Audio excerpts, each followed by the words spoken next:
US government ने एक regulation पास किया जिस दे विच 40 तो 60 साल दीयां औरतां दा जिहड़ा वेट हैगा ਉਹਨੂੰ चेक करन दे बारे कहा गया।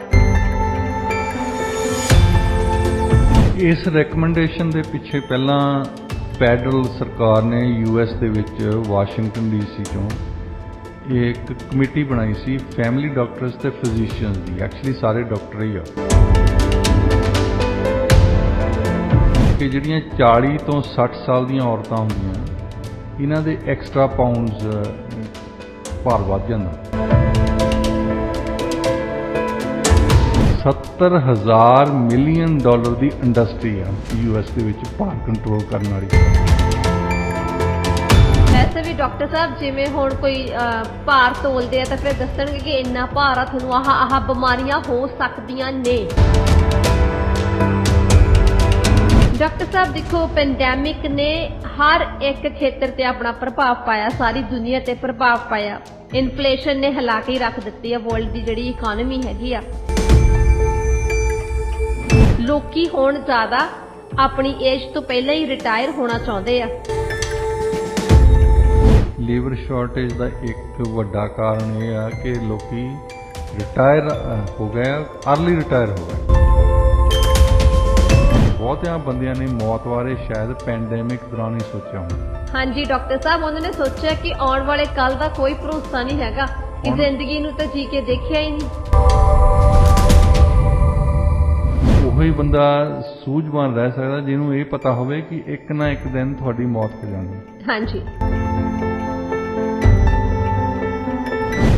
ਜਿੱਦਾਂ ਪ੍ਰੀਤ ਜੀ ਕਹਿੰਦੇ ਸੀ ਨਾ, ਅੱਗਾ ਨੇੜੇ ਆ ਗਿਆ ਤੇ ਪਿੱਛਾ ਰਹਿ ਗਿਆ ਤੂੰ। यूएस ह्यूमन रिसोर्स प्रोफैशनल्स अनुसार जो इंपलॉइज जॉब के प्रति दिलचस्पी घट दिखाते हैं या फिर अपना 100% नहीं देंगे तो अंदरों अंदर ही क्विट कर रहे होंगे आ। ਤੁਸੀਂ ਕਿਸੇ ਵੀ ਜਗ੍ਹਾ ਤੇ ਕੰਮ ਕਰਦੇ ਆ ਜਾਂ ਤੁਸੀਂ ਬਿਜ਼ਨਸ ਕਰਦੇ ਆ, ਤੁਹਾਨੂੰ ਕੁਝ ਇੱਕ ਬੰਦੇ ਨਜ਼ਰ ਆ ਜਾਣਗੇ ਜਿਹੜੇ ਬੈਠੇ ਜ਼ਰੂਰ ਆ, ਉਹਨਾਂ ਦੀ ਦੇਹ ਜ਼ਰੂਰ ਉੱਥੇ ਹੋਊਗੀ, ਫਿਜ਼ੀਕਲੀ ਬੈਠੇ ਹੁੰਦੇ ਆ, ਫਿਜ਼ੀਕਲੀ ਹੋਊਗਾ। ਤੁਹਾਨੂੰ ਲੱਗਦਾ ਵੀ ਉਹਨਾਂ ਨੇ ਇੱਕ ਆਫਿਸ ਦੇ ਵਿੱਚ ਉਸ ਆਫਿਸ ਨੂੰ ਆਕੂਪਾਈ ਕੀਤਾ ਹੈ, ਪਰ ਉਹਨਾਂ ਦਾ ਮਨ ਨਹੀਂ ਹੁੰਦਾ।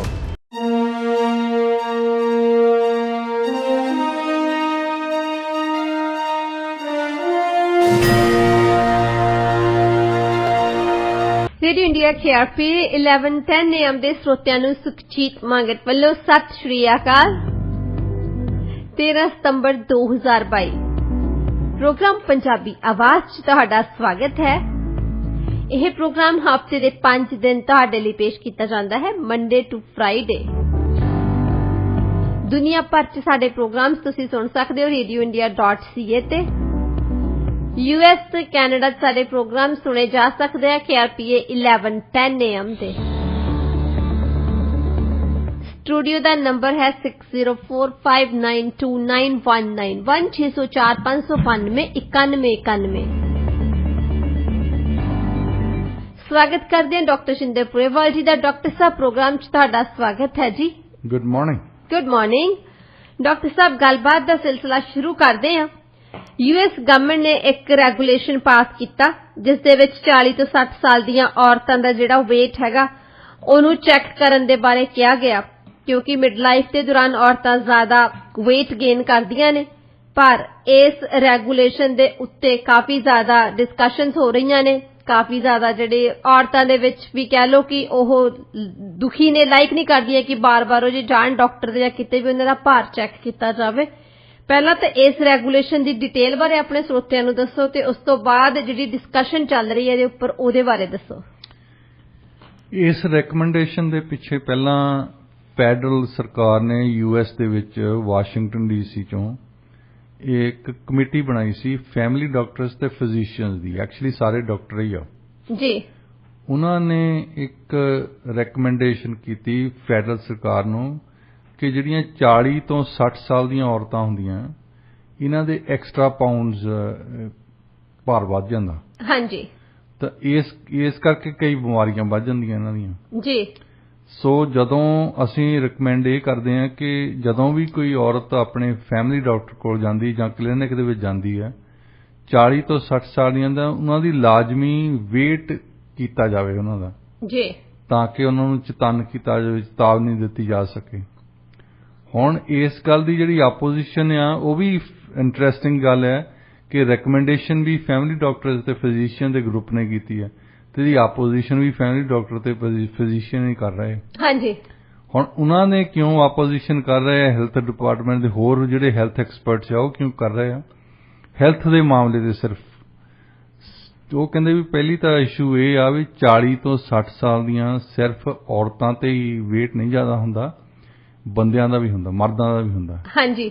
ਤੁਸੀਂ ਦੇਖੋ 40 ਤੋਂ 60 ਸਾਲ ਦੇ ਜਿਹੜੇ ਬੰਦੇ ਆ ਇਹਨਾਂ ਦੇ ਮਤਲਬ ਐਕਸਟਰਾ ਪਾਉਂਡਸ ਕਹਿ ਲਓ ਜਾਂ ਐਕਸਟਰਾ ਕਿਲੋ ਆ ਹੀ ਜਾਂਦੇ ਆ। ਹਾਂਜੀ, ਵੱਧਦਾ ਹੀ ਆ ਭਾਰ। ਤੇ ਤੁਸੀਂ ਇੱਕ ਔਰਤਾਂ ਨੂੰ ਮਤਲਬ ਸਿਲੈਕਟ ਕੀਤਾ ਸਰ ਵੀ ਉਹਨਾਂ ਨੂੰ ਜਦੋਂ ਵੀ ਉਹ ਡਾਕਟਰ ਦੇ ਜਾਣਗੀਆਂ ਤਾਂ ਉਹਨਾਂ ਦਾ weight ਦੇਖਿਆ ਜਾਊਗਾ, ਤਾਂ ਉਹਨਾਂ ਨੂੰ ਚੇਤਾਵਨੀ ਦਿੱਤੀ ਜਾਊਗੀ, ਉਹਨਾਂ ਨੂੰ ਰეკਮੈਂਡ ਕਰਨਗੇ ਕਿ ਤੁਸੀਂ ਭਾਰ ਘਟਾਓ, ਤੁਸੀਂ ਆਹ ਕਰੋ, ਤੁਸੀਂ ਉਹ ਕਰੋ। ਹੁਣ ਇਹ ਇੱਕ ਤਾਂ ਸਿਲੈਕਸ਼ਨ ਆ ਸਿਰਫ ਜੈਂਡਰ ਸਿਲੈਕਸ਼ਨ ਦੀ ਆ ਜਾਂਦੀ ਹੈ ਨਾ ਗੱਲ ਜੀ। ਔਰਤਾਂ ਦੇ ਇੱਕ ਗਰੁੱਪ ਨੇ ਡਾਕਟਰ ਸਾਹਿਬ ਕਿਹਾ ਵੀ ਆ ਕਿ ਇਹੀ ਤਾਂ ਉਹਨਾਂ ਨਾਲ ਵਿਤਕਰਾ ਹੋ ਗਿਆ, ਸਾਫ਼-ਸਾਫ਼ ਸ਼ਬਦਾਂ ਦੇ ਵਿੱਚ। ਸੋ ਇੱਕ ਤਾਂ ਸਿੱਧੀ ਗੱਲ ਹੈ ਵਿਤਕਰੇ ਦੀ ਵੀ, ਤੇ ਬੰਦਿਆਂ ਦੇ ਵੀ ਤਾਂ ਮਰਦਾਂ ਦੇ ਵੀ ਤਾਂ ਹੁੰਦਾ ਹੀ ਆ। ਹਾਂਜੀ। ਜਿਹੜਾ 40 ਸਾਲ ਤੇ ਬੰਦੇ ਆ 40 ਤੋਂ 60 ਸਾਲ ਦੇ ਉਹਨਾਂ ਦੇ ਵੀ ਐਕਸਟਰਾ ਪਾਉਂਡਸ, ਉਹਨਾਂ ਨੂੰ ਵੀ ਬਿਮਾਰੀਆਂ ਪੈਂਦੀਆਂ ਜੀ ਜੇ ਤੁਸੀਂ ਐਕਸਟਰਾ ਪਾਉਂਡਸ ਨਾਲ ਹੀ ਗੱਲ ਕਰਦੇ ਆ। ਹਾਂਜੀ। ਅੱਛਾ, ਦੂਸਰੀ ਗੱਲ ਇੱਕ ਸਾਇੰਟਿਫਿਕ ਅਮਰੀਕਨ ਉੱਥੇ ਮੈਗਜ਼ੀਨ ਛਪਦਾ, ਉਹਨਾਂ ਨੇ ਇੱਕ ਲੰਬਾ ਚੌੜਾ ਆਰਟੀਕਲ ਲਿਖਿਆ। ਉਹ ਕਹਿੰਦੇ ਵੀ ਇਸ ਗੱਲ ਨੂੰ ਸਾਇੰਟਿਫਿਕ ਤੌਰ ਤੇ ਦੇਖਣਾ ਚਾਹੀਦਾ। ਪਹਿਲਾਂ ਸਭ ਤੋਂ ਹੈਰਾਨੀ ਦੀ ਸਾਨੂੰ ਗੱਲ ਇਹ ਆ ਵੀ ਆਹ ਡਾਕਟਰ ਜਿਹੜੇ ਰਿਕਮੈਂਡ ਕਰ ਰਹੇ ਆ ਕੀ ਇਹਨਾਂ ਨੇ ਪੂਰੀ ਸਟੱਡੀ ਕੀਤੀ ਇਸ ਗੱਲ ਦੀ? ਹੁਣ ਜਦੋਂ ਭਾਰ ਕਿਸੇ ਦਾ ਵੱਧਦਾ ਆ ਉਹ ਦੋ ਕਾਰਨਾਂ ਕਰਕੇ ਵੱਧ ਸਕਦਾ। ਇੱਕ ਤਾਂ ਉਹਨਾਂ ਨੇ ਐਕਸਟਰਾ ਫੈਟ ਆ ਸਿੱਧੇ ਹਿਸਾਬ, ਦੂਸਰਾ ਹੋ ਸਕਦਾ ਕਿਸੇ ਨੇ ਮਸਲ ਬਣਾ ਲਿਆ। ਹਾਂਜੀ। ਹੁਣ ਮਸਲਸ ਦਾ ਜਿਹੜਾ ਭਾਰ ਆ ਡੈਂਸਿਟੀ ਦੇ ਹਿਸਾਬ ਨਾਲ ਜ਼ਿਆਦਾ ਹੁੰਦਾ ਜੀ, ਤੇ ਇਸ ਕਰਕੇ ਵੀ ਉਹਨਾਂ ਦਾ ਭਾਰ ਵੱਧ ਸਕਦਾ। ਉਹਨਾਂ ਨੇ ਐਗਜ਼ਾਮਪਲ ਦਿੱਤੀ ਇੱਕ ਕਿਡ ਰੌਕ ਉਹਨੂੰ ਕਹਿੰਦੇ ਆ, ਇੱਕ ਐਕਟਰ ਆ, ਪਹਿਲਾਂ ਉਹ ਘੁਲਦਾ ਹੁੰਦਾ ਸੀ, ਰੈਸਲਿੰਗ ਦੀ ਦੁਨੀਆ 'ਚ ਆਇਆ ਆ ਤੇ ਉਹ 6 ਫੁੱਟ 4 ਇੰਚ 260 ਪਾਉਂਡ ਦਾ ਬੰਦਾ, ਤਕੜਾ ਮਸਲ, ਸਾਰੇ ਮਸਲਾ ਹੀ ਦੱਸਦੇ ਆ ਉਹਦੇ। ਉਹਨਾਂ ਨੇ ਉਹਦੀ ਫੋਟੋ ਵੀ ਦਿੱਤੀ ਆ। ਉਹ ਕਹਿੰਦੇ ਵੀ ਜੇ ਇੱਦਾਂ ਦਾ ਬੰਦਾ ਐਕਚੁਅਲੀ ਜੇ ਉਹਨੂੰ ਦੇਖਿਆ ਜਾਵੇ ਬਾਇਓਮੈਟ੍ਰਿਕਸ ਦੇ ਹਿਸਾਬ ਨਾਲ, ਜਿੱਦਾਂ ਇਹਨਾਂ ਨੇ ਹਿਸਾਬ ਲਾਇਆ ਆ ਕਿ ਜਿੰਨੇ ਇੰਚ ਦੇ ਤੁਸੀਂ ਜਾਂ ਜਿੰਨੇ ਸੈਂਟੀਮੀਟਰ ਦੇ ਆ ਨਾ, ਮੈਂ ਜਿੱਦਾਂ 180 ਸੈਂਟੀਮੀਟਰ ਆ ਤੇ ਮੇਰਾ 180 ਪਾਉਂਡ ਹੀ ਭਾਰ ਹੋਣਾ ਚਾਹੀਦਾ। ਹਾਂਜੀ। ਇਹ ਸਾਰਿਆਂ ਲਈ ਇੱਕ ਹੀ ਸਟੈਂਡਰਡ ਬਣਾਇਆ, ਜਿੱਦਾਂ ਕੋਈ ਦਰਜੀ ਕਵੇ ਵੀ ਇੱਕ ਹੀ ਕਮੀਜ਼ ਪਾਉਣੀ ਹੈ, ਸਾਰਿਆਂ ਦੇ ਫਿੱਟ ਆ ਜਾਣੀ ਹੈ ਜੀ, ਚਾਹੇ ਕੋਈ ਮੋਟਾ ਹੋਵੇ ਚਾਹੇ ਪਤਲਾ ਹੋਵੇ। ਇਹ ਜਿਹੜਾ ਵਨ ਸਟੈਂਡਰਡ ਹਮੇਸ਼ਾ ਅਪਲਾਈ ਨਹੀਂ ਹੁੰਦਾ। ਹਾਂਜੀ। ਹੁਣ 6 ਫੁੱਟ 4 ਇੰਚ ਦੇ ਬੰਦੇ ਦੇ 260 ਪਾਉਂਡ ਭਾਰ ਹੈ ਉਹਦਾ। ਉਹ ਕਹਿੰਦੇ ਵੀ ਸਾਨੂੰ ਇਹਦੀ ਫੋਟੋ ਦੇਖ ਕੇ ਦੱਸਿਓ ਵੀ ਇਹ ਤੁਹਾਨੂੰ 20 ਲੱਗਦਾ। ਜੇ ਨਹੀਂ ਲੱਗਦਾ ਤੇ ਐਕਚੁਅਲੀ ਡੈਫੀਨੇਸ਼ਨ ਜਿਹੜੀ ਆ ਇਹਨਾਂ ਨੇ ਉਹ ਬਾਇਓਮੈਟ੍ਰਿਕ ਦੇ ਹਿਸਾਬ ਨਾਲ ਬਣਾਈ ਹੈ ਨਾ, ਉਹਦੇ ਹਿਸਾਬ ਨਾਲ 20 ਆ ਜੀ। ਇਹਨੂੰ ਲੈਕਚਰ ਦੇਣਗੇ, ਇਹਨੂੰ ਕਹਿਣਗੇ ਤੂੰ ਭਾਰ ਘਟਾ, ਇਹਨੂੰ ਪੁੱਛੇ ਵੀ ਕਿੱਥੋਂ ਭਾਰ ਘਟਾ ਲਵੇ, ਉਹਦੇ ਸਾਰੇ ਮਸਲਾ ਹੀ ਆ। ਹਾਂਜੀ, ਜਸਟ ਮਸਲ weight ਹੀ ਆ, ਮਸਲ weight ਆ, ਮਸਲ ਭਾਰੇ ਆ, ਪੈਸੇ ਵੀ ਡੈਂਸਿਟੀ ਜਿਹੜੀ ਮਸਲਾਂ ਦੀ ਭਾਰੀ ਹੁੰਦੀ ਹੈ ਜੀ। ਹੁਣ ਉਹ ਕਹਿੰਦੇ ਵੀ ਇਹ ਪਹਿਲੀ ਗੱਲ, ਇਹ ਹਰ ਇੱਕ ਬੰਦੇ ਦੇ ਜਿਹੜੇ ਕਈਆਂ ਦੇ ਅਸੀਂ ਕਹਿੰਦੇ ਹਾਂ ਪੰਜਾਬੀ ਦੇ ਵਿੱਚ ਕਿ ਇਹਦੇ ਹੱਡ ਭਾਰੀ ਆ। ਹਾਂਜੀ। ਕਈਆਂ ਦੇ ਕਈ ਵੱਡੇ ਜੁੱਸੇ ਵਾਲੇ ਹੁੰਦੇ ਬੰਦੇ, ਕਈ ਪਤਲੇ ਹੁੰਦੇ ਆ, ਤੇ ਇਹ ਤੁਸੀਂ ਇੱਕ ਸਟੈਂਡਰਡ ਨਹੀਂ ਬਣਾ ਸਕਦੇ ਕਦੇ ਵੀ ਜੀ। ਅੱਛਾ, ਦੂਸਰੀ ਗੱਲ ਜਿਹਨਾਂ ਨੂੰ ਮੇਰਾ ਖਿਆਲ ਖੁਸ਼ੀ ਦੀ ਗੱਲ ਹੋਈ ਹੋਣੀ ਹੈ ਇਸ ਵੇਲੇ, $70,000 ਮਿਲੀਅਨ ਦੀ ਇੰਡਸਟਰੀ ਆ US ਦੇ ਵਿੱਚ ਭਾਰ ਕੰਟਰੋਲ ਕਰਨ ਵਾਲੀ, 70 ਬਿਲੀਅਨ ਦੀ। ਹੁਣ ਇਹ ਇੰਡਸਟਰੀ ਵਾਲੇ ਬਹੁਤ ਖੁਸ਼ ਹੋਏ ਹੋਣੇ, ਕਿਉਂਕਿ ਜਿਹੜੀ ਵੀ ਔਰਤ ਉੱਥੇ ਜਾਊਗੀ ਆਪਣੇ ਡਾਕਟਰ ਦੇ ਕੋਲ, ਆਪਣੇ ਫੈਮਿਲੀ ਡਾਕਟਰ ਜਾਂਦੀ ਜਾਂ ਕਲੀਨਿਕ ਦੇ ਵਿੱਚ ਜਾਊਗੀ, ਉਹਨਾਂ ਤੇ ਇਹ ਪ੍ਰੈਸ਼ਰ ਪਾਇਆ ਜਾਊਗਾ ਕਿ ਤੁਹਾਡਾ ਭਾਰ ਜੀ ਜ਼ਿਆਦਾ ਆ। ਹੁਣ ਜ਼ਿਆਦਾ ਕਿੱਦਾਂ ਆ, ਕੀ ਉਹਨਾਂ ਦੇ ਵਿੱਚ ਮਸਲ ਪਾਵਰ ਜ਼ਿਆਦੀ ਆ, ਮਸਲ ਜ਼ਿਆਦੇ ਆ, ਜਾਂ ਉਹਨਾਂ ਦੀ ਫੈਟ ਜ਼ਿਆਦੀ ਹੈ, ਵਿਚ ਇਜ਼ ਨਾਰਮਲ। ਹਾਂਜੀ। ਇਹ ਕੋਈ ਨਵੀਂ ਗੱਲ ਨਹੀਂ ਕਿ 40 ਤੋਂ 60 ਸਾਲ ਦੇ ਹੋਣ ਦੀ ਗੱਲ ਨਹੀਂ ਹੈ, ਬਹੁਤ ਪੁਰਾਣੀ ਗੱਲ ਹੈ। ਸਾਰਿਆਂ ਦੇ ਭਾਰ ਵੱਧਦੇ ਹੁੰਦੇ ਆ। ਹਾਂਜੀ। ਇਸ ਉਮਰ ਦੇ ਵਿੱਚ ਜ਼ਿਆਦਾ ਕਈਆਂ ਦਾ ਜ਼ਿਆਦਾ ਵੱਧ ਜਾਂਦਾ, ਕਈਆਂ ਦਾ ਕੰਟਰੋਲ ਰੱਖਦੇ ਆ। ਹਾਂਜੀ। ਹੁਣ ਉਹਨੂੰ ਫਿਰ ਤੁਸੀਂ ਲਾਓਗੇ ਡਾਈਟ ਤੇ, ਤੇ ਇਹ ਇੰਡਸਟਰੀ ਤਾਂ ਪਹਿਲਾਂ ਹੀ ਬਹੁਤ ਖੁਸ਼ ਹੈ ਜੀ। ਇਹਨਾਂ ਨੇ ਤਰ੍ਹਾਂ ਤਰ੍ਹਾਂ ਦੀਆਂ ਦਵਾਈਆਂ ਕੱਢੀਆਂ ਜਿਹੜੀਆਂ ਕਿ ਐਕਚੁਅਲੀ ਸਿਹਤ ਲਈ ਮਾੜੀਆਂ ਹੈ। ਹਾਂਜੀ। ਤੁਸੀਂ ਉਹ ਖਾਂਦੇ ਆ, ਉਹਦੇ ਨਾਲ ਤੁਸੀਂ ਮੋਟਾਪੇ ਨਾਲ ਮਰੋ ਚਾਹੇ ਨਾ ਮਰੋ, ਪਰ ਇਹਨਾਂ ਦੀਆਂ ਦਵਾਈਆਂ ਖਾ ਕੇ ਜ਼ਰੂਰ ਮਰੋਗੇ। ਜੀ ਡਾਕਟਰ ਸਾਹਿਬ। ਉਹਨਾਂ ਬਿਮਾਰੀਆਂ ਲੱਗਦੀਆਂ, ਉਹਨਾਂ ਕੈਂਸਰ ਹੁੰਦੀ ਆ, ਕਈਆਂ ਨੂੰ ਕਾਰਡੀਅਕ ਅਰੈਸਟ ਹੋ ਜਾਂਦੀ, ਕਈਆਂ ਨੂੰ ਸਟ੍ਰੋਕ ਹੋ ਜਾਂਦੇ ਆ। ਅੱਛਾ, ਉਹਨਾਂ ਦੇ ਨਾਲ ਹੋਰ ਵੀ ਬਿਮਾਰੀਆਂ ਲੱਗਦੀਆਂ। ਹਾਂਜੀ ਡਾਕਟਰ ਸਾਹਿਬ, ਐਗਜ਼ਾਮਪਲ ਆਪਾਂ ਪਹਿਲਾਂ ਪਿੱਛੇ ਜੇ ਨਿਊਜ਼ ਡਿਸਕਸ ਕੀਤੀ ਸੀ, ਜਿਹੜਾ ਯੂਐਸ ਕਾਂਗਰਸਮੈਨ ਦੀ ਵਾਈਫ ਦੀ ਡੈਥ ਹੋ ਗਈ ਸੀ। ਉਹਦੀ ਵਾਈਫ ਦੀ ਡੈਥ ਹੋਈ ਆ। ਅੱਛਾ, ਇੰਟਰਸਟਿੰਗ ਗੱਲ ਦੇਖ ਲਓ, ਉਹਦੀ ਵਾਈਫ ਦੀ ਡੈਥ ਹੋਈ, ਉਦੋਂ ਬਾਅਦ ਹੀ ਆਹ ਗੱਲ ਆ ਗਈ ਹੈ। ਹਾਂਜੀ। ਤਾਂ ਸਿੱਖਿਆ ਇਹਨਾਂ ਨੇ ਕੀ ਹੈ? ਜੀ ਬਿਲਕੁਲ ਡਾਕਟਰ ਸਾਹਿਬ, ਤੁਸੀਂ ਸਹੀ ਕਿਹਾ। ਤੇ ਉਸ ਦਿਨ ਇਹ ਡਿਸਕਸ਼ਨ ਕਰ ਰਹੇ ਸੀ ਕਿ ਜਿਹੜਾ ਰੌਲਾ ਪਾਇਆ ਅਸੀਂ ਭਾਰ ਜ਼ਿਆਦਾ, ਅਸੀਂ ਲੋਕਾਂ ਨੂੰ ਸਿੱਧੀਆਂ, ਪਹਿਲੀ ਗੱਲ ਤੇ ਜਿਹਦਾ ਜੌਨ ਸਟੂਅਰਟ ਮਿਲ ਕਹਿੰਦਾ ਹੁੰਦਾ ਸੀ ਕਿ ਮੈਂ ਕੀ ਕਰਦਾ ਕੀ ਨਹੀਂ ਕਰਦਾ, ਮੈਂ ਕੀ ਖਾਣਾ ਕੀ ਨਹੀਂ ਕਰਦਾ, ਮੈਂ ਚਰਚ ਜਾਣਾ ਜਾਂ ਨਹੀਂ ਜਾਂਦਾ, ਇਹ ਸਟੇਟ ਦਾ ਸਵਾਲ ਨਹੀਂ ਹੈ ਜੀ। ਸਟੇਟ ਨੂੰ ਆਪਣੇ ਬਿਜ਼ਨਸ ਕਰਨਾ ਚਾਹੀਦਾ। ਹਾਂਜੀ। ਮੈਂ ਕ੍ਰਾਈਮ ਕਰਦਾ ਨਹੀਂ ਕਰਦਾ, ਮੈਨੂੰ ਫੜਨਾ ਚਾਹੀਦਾ, ਮੇਰੇ ਲਈ ਜੇਲ੍ਹ ਦੇਣੀ ਚਾਹੀਦੀ ਨਹੀਂ ਦੇਣੀ ਚਾਹੀਦੀ, ਇਦਾਂ ਦੀਆਂ ਗੱਲਾਂ ਕਰਨੀਆਂ। ਇਨਫਰਾਸਟ੍ਰਕਚਰ ਬਣਾਉਣਾ ਚਾਹੀਦਾ, ਰੋਡਸ ਬਣਾਉਣੀਆਂ ਚਾਹੀਦੀਆਂ, ਸਕੂਲ ਬਣਾਉਣੇ ਚਾਹੀਦੇ, ਹਸਪਤਾਲ ਬਣਾਉਣੇ ਚਾਹੀਦੇ। ਪਰ ਮੈਨੂੰ ਇਹ ਨਾ ਦੱਸਣ ਵੀ ਮੈਂ ਘਿਓ ਕਿੰਨਾ ਖਾਣਾ, ਮੈਂ ਮੱਖਣ ਕਿੰਨਾ ਖਾਣਾ, ਮੈਂ ਸੋਮਵਾਰ ਨੂੰ ਚਿਕਨ ਖਾ ਸਕਦਾ ਜਾਂ ਨਹੀਂ ਖਾ ਸਕਦਾ। ਫਿਰ ਆਜ਼ਾਦੀ ਕਾਹਦੀ ਹੈ? ਜੀ। ਤੁਹਾਨੂੰ ਜੇ ਤੁਸੀਂ ਆਜ਼ਾਦੀ ਕਹਿੰਦੇ ਅਸੀਂ ਆਜ਼ਾਦ ਹਾਂ, ਅਸੀਂ ਲਿਬਰਟੇਰੀਅਨ ਹਾਂ, ਸਾਡੇ ਫਰੀडम ਬਹੁਤ ਆ, ਤੇ ਫਰੀडम ਕਿਸ ਗੱਲ ਦੀ ਹੈ? ਹਰ 5 ਸਾਲਾਂ ਬਾਅਦ ਯੂਐਸ ਦੀ ਗਵਰਨਮੈਂਟ ਇੱਕ ਗਾਈਡਲਾਈਨ ਛਾਪਦੀ ਹੈ, ਡਾਇਟਰੀ, ਉਹਨੂੰ ਕਹਿੰਦੇ ਡਾਇਟਰੀ ਗਾਈਡਲਾਈਨਸ। ਹਾਂਜੀ। ਜਿਹਦੇ ਵਿੱਚ ਦੱਸਿਆ ਜਾਂਦਾ ਕਿ ਆਮ ਤੁਸੀਂ ਇੰਨਾ ਦੁੱਧ ਪੀਓ, ਇੰਨੇ ਫਰੂਟ ਖਾਓ, ਇੰਨੀਆਂ ਸਬਜ਼ੀਆਂ ਖਾਓ, ਤੇ ਚਿਕਨ ਦੇ ਨਾਲ ਫਿਸ਼ ਵੀ ਖਾਓ, ਉਹਦੇ ਵਿੱਚ ਕਿਹੜੇ ਮੀਟ ਚੰਗੇ ਆ, ਕਿਹੜੇ ਮਾੜੇ ਆ, ਕਿਹੜੀਆਂ ਸਬਜ਼ੀਆਂ ਮਾੜੀਆਂ ਆ, ਕਿਹੜੀ ਜਿਹੜੀ ਚੀਜ਼ ਅਸੀਂ, ਮੇਰੇ ਖਿਆਲ ਪੰਜਾਬ ਦੇ ਵਿੱਚ ਸਦੀਆਂ ਤੋਂ ਅਸੀਂ ਦੁੱਧ ਘਿਓ ਵਰਤਦੇ ਆਏ ਹਾਂ। ਹਾਂਜੀ। ਹੁਣ ਇਹਨਾਂ ਦੇ ਹਿਸਾਬ ਨਾਲ ਉਹ ਦੋਏ ਮਾੜੇ ਆ। ਹਾਂਜੀ। ਵੀ ਇੰਨਾ ਚਿਰ ਲੋਕੀ ਜਿਉਂਦੇ ਰਹੇ ਆ, ਖਾਂਦੇ ਪੀਂਦੇ ਰਹੇ ਆ, ਤੇ ਉਹ ਕੁਛ ਨਾ ਕੁਛ ਤਾਂ ਉਹਦੇ ਵਿੱਚ ਹੋਣਾ ਹੀ ਆ। ਜੀ। ਇੱਕ ਸਟੱਡੀ ਇਹ ਕਹਿ ਦਿੰਦੀ ਆ, ਉਹ ਤੁਸੀਂ ਚੁੱਕ ਕੇ ਲਾਗੂ ਕਰਨ ਲੱਗ ਪੈਂਦੇ। ਹਾਂਜੀ। ਸੋ ਅੱਛਾ, ਦੂਸਰੀ ਗੱਲ ਉਹ ਕਹਿੰਦੇ ਵੀ ਸਾਈਕੋਲੋਜੀਕਲ ਪ੍ਰੋਬਲਮ ਅਸੀਂ ਵੱਡੀ ਕ੍ਰੀਏਟ ਕਰਨ ਲੱਗੇ ਆ।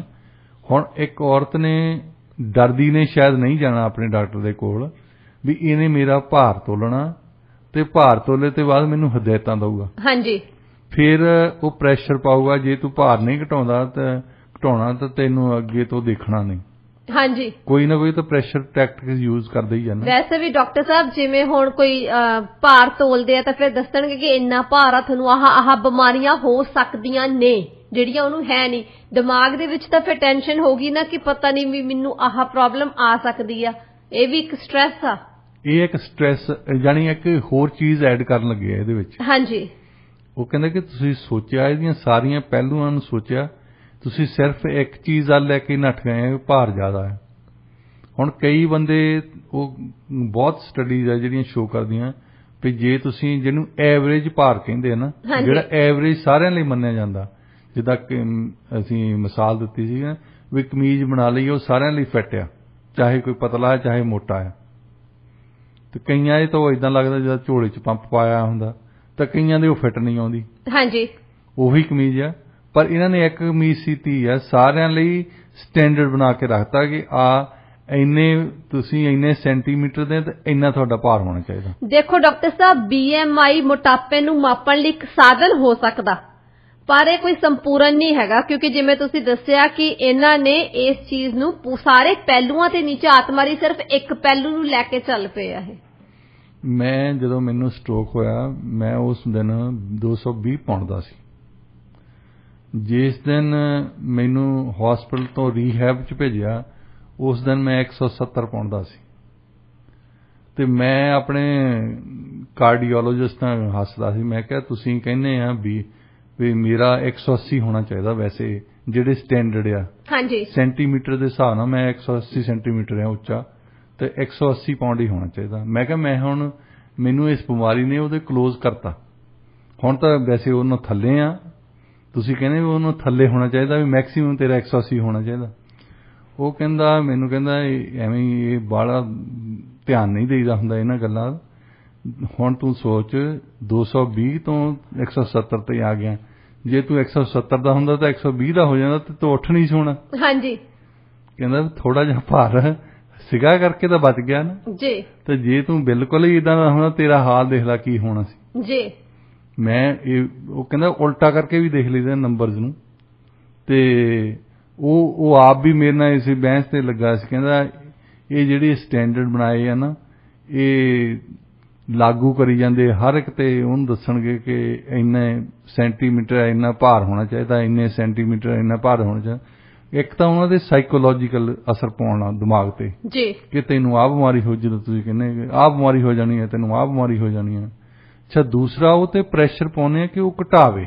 ਹਾਂਜੀ। ਹੋ ਸਕਦਾ ਜਿੱਦਾਂ ਕੈਡ ਰੌਕ ਦੀ ਉਹਨਾਂ ਨੇ ਫੋਟੋ ਦਿੱਤੀ ਸੀ ਵੀ ਇਹ ਕਿੱਥੋਂ ਘਟਾਵੇ ਜੀ, ਉਹਦਾ ਮਸਲ ਵੇਟ ਉਹ ਸਾਰੇ ਹੀ ਮਸਲ ਆ ਉਹਦੇ ਜੀ। ਤੇ ਉਹ ਕਹਿੰਦੇ ਵੀ ਇਹ ਚੋਂ ਕਿਹੜਾ ਅੰਗ ਤੋੜੋਗੇ ਜਿਹੜਾ ਇਹਦਾ ਭਾਰ ਘਟੇ ਜੀ। ਤੇ ਜੇ ਤੁਸੀਂ ਇਹ ਦੱਸਿਆ ਕਿ ਤੇਰਾ 260 ਨਹੀਂ ਤੇਰਾ ਤਾਂ 230 ਹੋਣਾ ਚਾਹੀਦਾ, ਹੁਣ 230 ਕਿੱਦਾਂ ਹੋਵੇ? ਉਹਦਾ 30 ਪਾਉਂਡ ਮਸਲੇ ਹੀ ਆ ਉਹਦੇ ਸਾਰੇ। ਹਾਂਜੀ। ਕਿੱਦਾਂ ਕੱਢੇ ਉਹ ਜੀ? ਅੱਛਾ, ਪ੍ਰੈਸ਼ਰ ਪਾਉਣੇ ਆ, ਫਿਰ ਉਹ ਗੋਲੀਆਂ ਖਾਊਗਾ ਜਿੱਦਾਂ ਕਾਂਗਰਸਮੈਨ ਦੀ ਵਾਈਫ ਮਰੀ ਹੈ, ਦੇਖ ਲਓ। ਹਾਂਜੀ। ਉਹ ਸਪਲੀਮੈਂਟ ਲੈਂਦੀ ਕਰਕੇ ਮਰੀ। ਹਾਂਜੀ। ਇਦਾਂ ਬਹੁਤ ਬੰਦੇ ਲੈਂਦੇ। ਡਾਕਟਰ ਸਾਹਿਬ ਕਾਫੀ ਲੋਕ ਇਦਾਂ ਲੈਂਦੇ ਹੈਗੇ ਆ ਕੋਈ ਸਪਲੀਮੈਂਟਸ ਜਾਂ ਕਈ ਤਰ੍ਹਾਂ ਦੀਆਂ ਹੋਰ ਦਵਾਈਆਂ, ਪਰ ਉਹਦੇ ਸਾਈਡ ਇਫੈਕਟ ਬਹੁਤ ਜ਼ਿਆਦਾ ਹੁੰਦੇ ਆ। ਉਹ ਲੈਂਦੇ ਤਾਂ ਹੈਗੇ ਕਿ ਅਸੀਂ ਚਲੋ ਜੀ ਤੰਦਰੁਸਤ ਹੋ ਜਾਾਂਗੇ, ਭਾਰ ਘਟਾ ਲਾਂਗੇ, ਪਰ ਉਹਦੇ ਨਾਲ ਬਿਮਾਰੀਆਂ ਲਾ ਲੈਂਦੇ ਆ।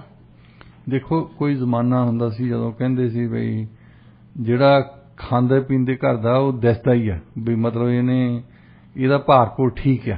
ਹਾਂਜੀ। ਹੁਣ ਅਸੀਂ ਕਿਸੇ ਨੂੰ ਕੰਪਲੀਮੈਂਟ ਵੀ ਦੇਣ ਲੱਗਦੇ ਆ ਨਾ, ਤੁਸੀਂ ਕਿਸੇ ਨੂੰ ਕਹਿ ਦਿਓ ਵੀ ਤੁਹਾਡਾ ਭਾਰ ਘਟਿਆ ਲੱਗਦਾ ਮੈਨੂੰ, ਤੇ ਉਹ ਬੰਦਾ ਬੜਾ ਖੁਸ਼ ਹੋ ਜਾਂਦਾ। ਦੇਖੋ ਡਾਕਟਰ ਸਾਹਿਬ, ਅੱਜ ਕੱਲ ਦੇ ਜ਼ਮਾਨੇ 'ਚ ਜੇ ਤੁਸੀਂ ਕਿਸੇ ਨੂੰ ਬੈਸਟ ਕੰਪਲੀਮੈਂਟ ਦੇਣਾ, ਬੰਦੇ ਨੂੰ ਸੋਚਣ ਦੀ ਲੋੜ ਨਹੀਂ। ਚਾਹੇ ਤੁਸੀਂ ਕਿਸੇ ਮਰਦ ਨੂੰ, ਚਾਹੇ ਤੁਸੀਂ ਕਿਸੇ ਔਰਤ ਨੂੰ ਦੇਖ ਕੇ ਪਹਿਲਾ ਸੈਂਟੈਂਸ ਹੈਲੋ ਕਹਿਣ ਤੋਂ ਬਾਅਦ ਇਹ ਕਹਿ ਦਿਓ ਕਿ ਤੁਸੀਂ ਭਾਰ ਘਟਾਇਆ ਹੋਇਆ, ਉਸ ਬੰਦੇ ਨੂੰ ਸੱਚੀ ਮੁੱਚੀ ਲੱਗਦਾ ਕਿ ਮੇਰਾ ਭਾਰ ਘਟ ਗਿਆ ਤੇ ਬਹੁਤ ਖੁਸ਼ ਹੋ ਜਾਂਦਾ। ਇਨਸਟੈਡ ਜੇ ਤੁਸੀਂ ਹੋਰ ਕੋਈ ਕੰਪਲੀਮੈਂਟ ਦਵੋ, ਇਹਦੇ ਨਾਲੋਂ ਜ਼ਿਆਦਾ ਵਰਕ ਆਹੀ ਕਰਦਾ। ਵੈਸੇ ਸੇਲਜ਼ਮੈਨ ਨੂੰ ਇੱਕ ਗੱਲ ਸਿਖਾਉਂਦੇ ਹੁੰਦੇ ਆ ਕਿ ਪਹਿਲੀ ਤਾਂ ਗੱਲ ਤੁਹਾਨੂੰ ਨਾਂ ਯਾਦ ਰੱਖਣਾ ਚਾਹੀਦਾ ਬੰਦੇ ਦਾ। ਜਦੋਂ ਤੁਹਾਡੇ ਤੋਂ ਦੁਬਾਰਾ ਆਉਂਦਾ ਕੋਈ ਕਾਰ ਲੈ ਕੇ ਗਿਆ, ਤੁਹਾਨੂੰ ਦੂਜੀ ਵਾਰੀ ਪਤਾ ਹੋਵੇ ਵੀ ਜੌਨ ਕਿੱਦਾਂ ਆ ਤੂੰ। ਹਾਂਜੀ। ਤਾਂ ਕਿ ਉਹ ਬੰਦੇ ਨੂੰ ਲੱਗੇ ਵੀ ਮੈਨੂੰ ਜਾਣਦਾ ਹੈ, ਮੈਂ ਪਹਿਲਾਂ ਵੀ ਇਹ ਤੋਂ ਕਾਰ ਖਰੀਦ ਕਰ ਗਿਆ, ਇਹਨੇ ਮੈਨੂੰ ਯਾਦ ਰੱਖਿਆ ਹੋਇਆ, ਮੈਨੂੰ ਯਾਦ ਰੱਖਿਆ। ਕਹਿੰਦੇ ਫਿਰ ਦੂਸਰੀ ਵੱਡੀ ਡਿਫੈਂਸ ਹੁੰਦੀ ਆ, ਉਹ ਜੇ ਨਾ ਯਾਦ ਰਵੇ ਉਹਨੂੰ ਕਹਿਣਾ ਉਹ ਤੇਰਾ ਭਾਰ ਹੀ ਇੰਨਾ ਘਟਿਆ, ਮੈਨੂੰ ਪਛਾਣ ਹੀ ਨਹੀਂ ਹੋਇਆ ਮੇਰੇ ਤੋਂ। ਹਾਂਜੀ। ਇਹ ਝੂਠ ਬੋਲਣ ਨੂੰ ਵੀ ਅਸੀਂ ਕਾਇਮ ਆ। ਹਾਂਜੀ। ਕਿ ਏਦਾਂ ਵੀ ਹੋ ਜਾਂਦੀ ਹੈ ਜੀ। ਹੁਣ ਇਸ਼ੂ ਆ ਗਈ ਹੈ ਕਿ ਜਿਹੜੀ $70 ਬਿਲੀਅਨ ਦੀ $70,000 ਮਿਲੀਅਨ ਇੱਕ ਸਿਰਫ ਇਹੀ ਸਿਖਾਲਦੇ ਆ ਤੁਹਾਨੂੰ ਕਿ ਭਾਰ ਤੁਸੀਂ ਆਪਣਾ ਕਿੱਦਾਂ ਘਟਾਉਣਾ। ਹਾਂਜੀ। ਸੌਖਾ ਤਰੀਕਾ, ਜਿੱਦਾਂ ਬੁੱਲੇ ਸ਼ਾਹ ਕਹਿੰਦਾ ਸੀ ਕਿ ਬਾਬਾ ਬੁੱਲੇ ਸ਼ਾਹ ਦੀ ਕਹਾਵਤ ਹੈ ਇੱਕ ਕਿ ਗੱਲ ਇੱਕ ਨੁਕਤੇ ਤੇ ਮੁੱਕਦੀ ਹੈ ਜੀ। ਗੱਲ ਇੱਕ ਨੁਕਤੇ ਤੇ ਮੁੱਕਦੀ ਆ ਵੀ ਤੁਸੀਂ ਜਿੰਨੀਆਂ ਕੈਲੋਰੀਜ਼ ਖਾਓਗੇ ਉਨੀਆਂ ਹੀ ਲੱਗਣੀਆਂ। ਹਾਂਜੀ। ਜਿੰਨੀਆਂ ਕੈਲੋਰੀਜ਼ ਘਟਾਓਗੇ ਉਨਾ ਹੀ ਭਾਰ ਘਟਣਾ। ਹਾਂਜੀ। ਕੋਈ ਹੋਰ ਕਰਨ ਦੀ ਲੋੜ ਨਹੀਂ, ਕੋਈ ਕਿਤਾਬਾਂ ਪੜ੍ਹਨ ਦੀ ਲੋੜ ਨਹੀਂ ਹੈ, ਕੋਈ ਤੁਹਾਨੂੰ ਓਵਰ ਦਾ ਕਾਊਂਟਰ ਲੈਣ ਦੀ ਲੋੜ ਨਹੀਂ ਜੀ। ਡਾਈਟ ਆਪਣੀ ਬੈਲੈਂਸ ਰੱਖੋ, ਆਪਣਾ ਵਾਕ ਕਰਦੇ ਰਹੋ। ਜੇ ਕੋਈ ਲੋਕੀ ਜਿਮ ਨਹੀਂ ਜਾ ਸਕਦੇ ਜਾਂ ਕਹਿੰਦੇ ਆ ਕਿ ਰਨਿੰਗ ਨਹੀਂ ਕਰ ਸਕਦੇ ਹੈਗੇ, ਉਹਦੇ ਨਾਲ ਸਿਹਤ ਬਿਲਕੁਲ ਤੁਹਾਡੀ ਠੀਕ ਰਹੂਗੀ, ਤੁਹਾਨੂੰ ਹੋਰ ਕੋਈ ਵੀ ਓੜ ਪੋੜ ਕਰਨ ਦੀ ਜ਼ਰੂਰਤ ਨਹੀਂ ਹੈਗੀ। ਨਹੀਂ, ਸਭ ਤੋਂ ਵਧੀਆ ਤੇ ਸਭ ਤੋਂ ਸੌਖੀ ਤਰੀਕਾ ਇਹ ਹੀ ਹੈ ਵੀ ਤੁਸੀਂ ਜਾਓ, ਵਾਕ ਕਰੋ। ਹਾਂਜੀ। ਅੱਛਾ, ਫੇਰ ਦੇਖੋ ਤੁਸੀਂ ਜਿਮ ਨੂੰ ਜਾਂਦਾ ਜਿਹੜਾ ਬੰਦਾ ਨਾ, ਮੈਂਬਰਸ਼ਿਪ ਲੈ ਕੇ $1000 ਲਾ ਕੇ ਉੱਤੇ ਉਹਨਾਂ ਦੇ ਬੂਟ, ਚੰਗੇ ਸ਼ੂਜ਼ ਲੈ ਕੇ, ਚੰਗੇ ਨਾਲ ਕੱਪੜੇ ਪਾ ਕੇ, ਸੋਹਣਾ ਲੱਗ ਕੇ, ਤੇ ਫਿਰ ਉਹ ਲੱਭਦੇ ਫਿਰਦੇ ਆ ਕਿ ਜਿਮ ਦੇ ਬਿਲਕੁਲ ਲਾਗੇ ਸਾਨੂੰ ਪਾਰਕ, ਅੱਧਾ ਘੰਟਾ ਡਰਾਈਵ ਕਰੀ ਜਾਣੀ ਆ ਇੱਧਰ ਉੱਧਰ। ਇਹ ਨਹੀਂ ਕਿ ਉਹ ਪਰੇ ਜਾ ਕੇ ਕਾਰ ਖੜੀ ਕਰ ਲਓ ਤਾਂ ਤੁਰ ਕੇ ਆ ਜਾਓ। ਡਾਕਟਰ ਸਾਹਿਬ, ਇਹ ਤੁਸੀਂ ਬਿਲਕੁਲ ਸਹੀ ਕਿਹਾ ਕਿ ਜਿਮ ਦੇ ਵਿੱਚ ਪਾਰਕਿੰਗ ਦੀ ਬਹੁਤ ਸਮੱਸਿਆ ਹੋ ਜਾਂਦੀ ਹੈ। ਕਈ ਵਾਰ ਤਾਂ ਲੜਾਈ ਵਾਲਾ ਮਾਹੌਲ ਪੈਦਾ ਹੋ ਜਾਂਦਾ ਪਾਰਕਿੰਗ ਸਪਾਟ ਲੈਣ ਦੇ ਲਈ ਕਿ ਜਿਹੜਾ ਨੇੜੇ ਹੈਗਾ, ਅਦਰਵਾਈਜ਼ ਅਸੀਂ ਐਕਸਰਸਾਈਜ਼ ਦੇ ਲਈ ਉੱਥੇ ਜਾਂਦੇ ਆ। ਡਾਕਟਰ ਸਾਹਿਬ ਦੇਖੋ, ਪੈਂਡੈਮਿਕ ਨੇ ਹਰ ਇੱਕ ਖੇਤਰ ਤੇ ਆਪਣਾ ਪ੍ਰਭਾਵ ਪਾਇਆ, ਸਾਰੀ ਦੁਨੀਆ ਤੇ ਪ੍ਰਭਾਵ ਪਾਇਆ। ਇਨਫਲੇਸ਼ਨ ਨੇ ਹਿਲਾ ਕੇ ਰੱਖ ਦਿੱਤੀ ਆ ਵਰਲਡ ਦੀ ਜਿਹੜੀ ਇਕਨੋਮੀ ਹੈਗੀ ਆ। ਹੁਣ ਸਟੈਟਿਸਟਿਕਸ ਕੈਨੇਡਾ ਦੀ ਇੱਕ ਰਿਪੋਰਟ ਆਈ ਆ, ਉਹਦੇ ਵਿੱਚ ਇਹ ਹੈ ਕਿ ਜਿਹੜੀ ਕੈਨੇਡਾ ਦੀ ਰੀਅਲ ਪ੍ਰੋਬਲਮ ਹੈਗੀ ਆ, ਇਹ ਜੌਬ ਲਾਸ ਨਹੀਂ ਬਲਕਿ ਰਿਟਾਇਰਮੈਂਟ ਰਸ਼ ਹੈਗਾ। ਲੋਕੀ ਹੁਣ ਜ਼ਿਆਦਾ ਆਪਣੀ ਏਜ ਤੋਂ ਪਹਿਲਾਂ ਹੀ ਰਿਟਾਇਰ ਹੋਣਾ ਚਾਹੁੰਦੇ ਆ ਤੇ ਕੈਨੇਡਾ ਵਿੱਚ ਜਿਸ ਤੇਜ਼ੀ ਦੇ ਨਾਲ ਵਰਕਫੋਰਸ ਰਿਟਾਇਰਮੈਂਟ ਵੱਲ ਵੱਧ ਰਹੀ ਹੈਗੀ ਆ, ਉਹਦੇ ਨਾਲ ਜਿਹੜੀ ਆ ਲੇਬਰ ਸ਼ਾਰਟੇਜ ਵੀ ਨਾਲ ਹੋ ਰਹੀ ਆ। ਪਹਿਲਾਂ ਤੇ ਇਹ ਹੁੰਦਾ ਸੀ ਜਿੱਦਾਂ 65 ਸਾਲ ਤੋਂ ਉੱਪਰ ਉਮਰ ਦੇ ਜਿਹੜੇ ਲੋਕ ਆ ਰਿਟਾਇਰ ਹੁੰਦੇ ਸੀ, ਬਟ ਹੁਣ ਜਿਹੜੇ ਅੰਕੜੇ ਸਟੈਟਿਸਟਿਕਸ ਕੈਨੇਡਾ ਦੇ ਵੱਲੋਂ ਸਾਹਮਣੇ ਲਿਆਂਦੇ ਗਏ ਆ ਪਿਛਲੇ 12 ਮਹੀਨਿਆਂ ਦੇ ਵਿੱਚ 55 ਤੋਂ 64 ਸਾਲ ਦੀ ਉਮਰ ਦੇ ਜਿਹੜੇ ਕੈਨੇਡੀਅਨਸ ਆ ਉਹ ਰਿਟਾਇਰ ਹੋਏ ਆ। ਕੀ ਕਹਿਣਾ ਚਾਹੋਗੇ ਤੁਸੀਂ ਸਟੈਟਿਸਟਿਕਸ ਕੈਨੇਡਾ ਦੀ ਇਸ ਰਿਪੋਰਟ ਬਾਰੇ? ਦੇਖੋ, ਅਸੀਂ ਅਕਸਰ ਗੱਲ ਸੁਣਦੇ ਹਾਂ ਕਿ ਲੇਬਰ ਸ਼ਾਰਟੇਜ ਦਾ ਇੱਕ ਵੱਡਾ ਕਾਰਨ ਇਹ ਆ ਕਿ ਲੋਕੀ ਰਿਟਾਇਰ ਹੋ ਗਏ, ਅਰਲੀ ਰਿਟਾਇਰ ਹੋ ਗਏ। ਹਾਂਜੀ, ਪਹਿਲਾਂ ਹੁੰਦਾ ਸੀ ਇੱਕ ਟ੍ਰੈਂਡ ਤੁਰ ਪਿਆ ਸੀ 65 ਸਾਲ ਤੋਂ ਵੀ ਜ਼ਿਆਦਾ ਲੋਕੀ ਕੰਮ ਕਰਦੇ ਸੀ।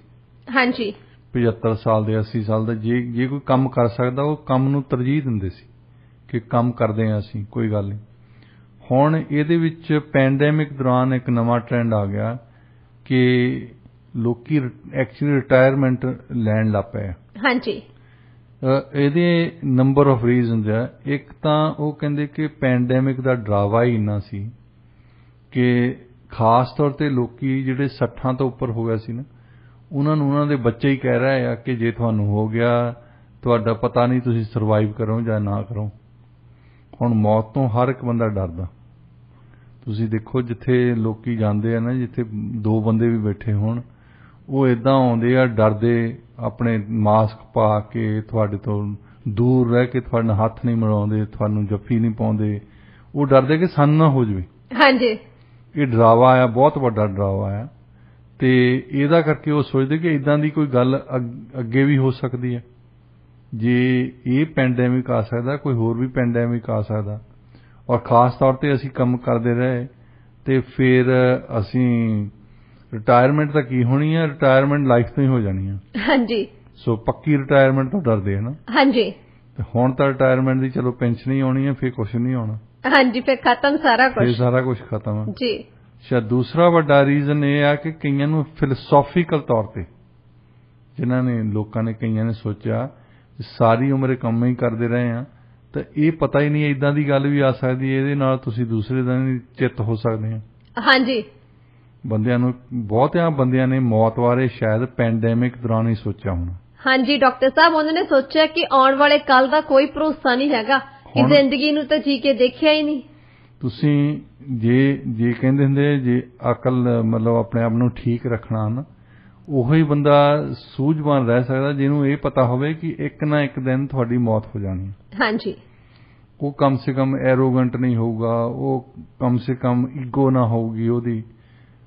ਪਰ ਜਿਹੜੇ ਯੰਗ ਬੰਦੇ ਆ ਉਹਨਾਂ ਨੂੰ ਇਹ ਗੱਲ ਸੋਚਦੇ ਨੇ ਨਾ, ਤੇ ਜਿਹੜੇ 60 65 70 ਦੇ ਹੋਏ ਆ ਉਹਨਾਂ ਨੂੰ ਇਦਾਂ ਲੱਗਣਾ ਪੈਂਦਾ ਇਹ ਦਿਨ ਸਾਡੇ ਅੱਗਾ, ਜਿੱਦਾਂ ਫਰੀਦ ਜੀ ਕਹਿੰਦੇ ਸੀ ਨਾ, ਅੱਗਾ ਨੇੜੇ ਆ ਗਿਆ ਤਾਂ ਪਿੱਛਾ ਰਹਿ ਗਿਆ ਦੂਰ। ਤੇ ਉਹ ਇਸ ਗੱਲ ਤੋਂ ਵੀ ਫਿਲਾਸੋਫੀਕਲੀ ਡਰ ਗਏ ਆ ਕਿ ਜੇ ਅਸੀਂ ਕੰਮ ਹੀ ਕਰਦੇ ਰਹੇ ਇਸ ਲਾਈਫ 'ਚ, ਅਸੀਂ ਦੇਖਿਆ ਕੁਝ ਨਹੀਂ, ਅਸੀਂ ਇੱਥੇ ਬੈਠੇ ਆ, ਦਫ਼ਤਰਾਂ ਦੇ ਵਿੱਚ ਬੈਠੇ ਆ, ਅਸੀਂ ਫੈਕਟਰੀਆਂ ਦੇ ਵਿੱਚ ਬੈਠੇ ਆ, ਕੀ ਕਰਦੇ ਆ ਜੀ। ਮਤਲਬ ਦੂਸਰੀ ਇਹ ਫਿਲਾਸੋਫਿਕ ਰੀਜ਼ਨ ਹੈ, ਲੋਕਾਂ ਨੇ ਸੋਚਿਆ ਇਹਦੇ ਬਾਰੇ।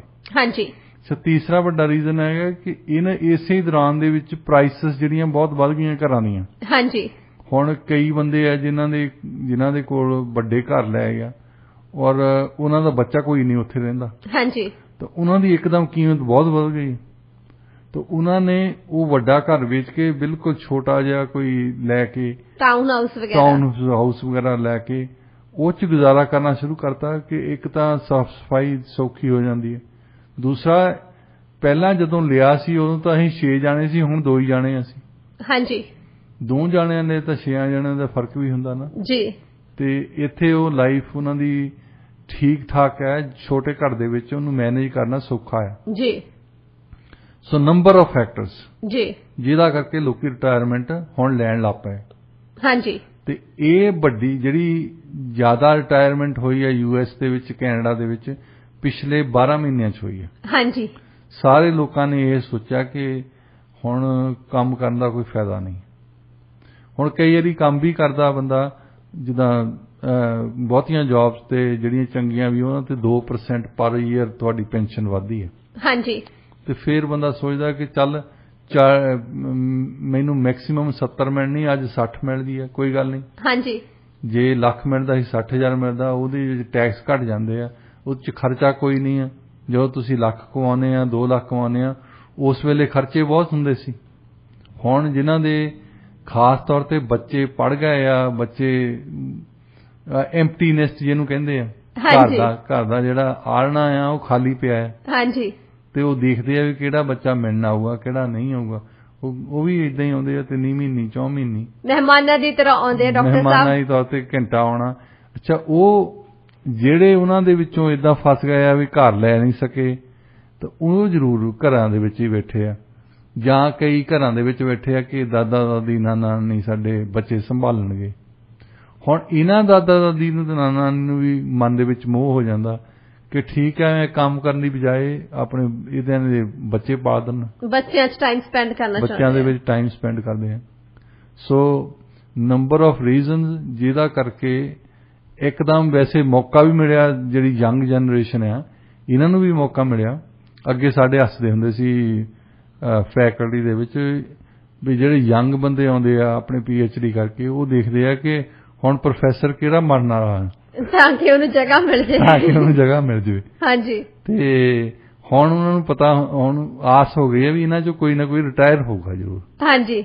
ਮਰਨ ਦੀ ਲੋੜ ਨਹੀਂ, ਇਹਨਾਂ ਨੇ ਪਹਿਲਾਂ ਹੀ ਰਿਟਾਇਰ ਹੋ ਜਾਣਾ। ਜੀ। ਡਾਕਟਰ ਸਾਹਿਬ, ਗੱਲ ਕਰਦੇ ਹਾਂ ਹੁਣ ਕੁਆਇਟ ਕੁਇਟਰਸ ਬਾਰੇ।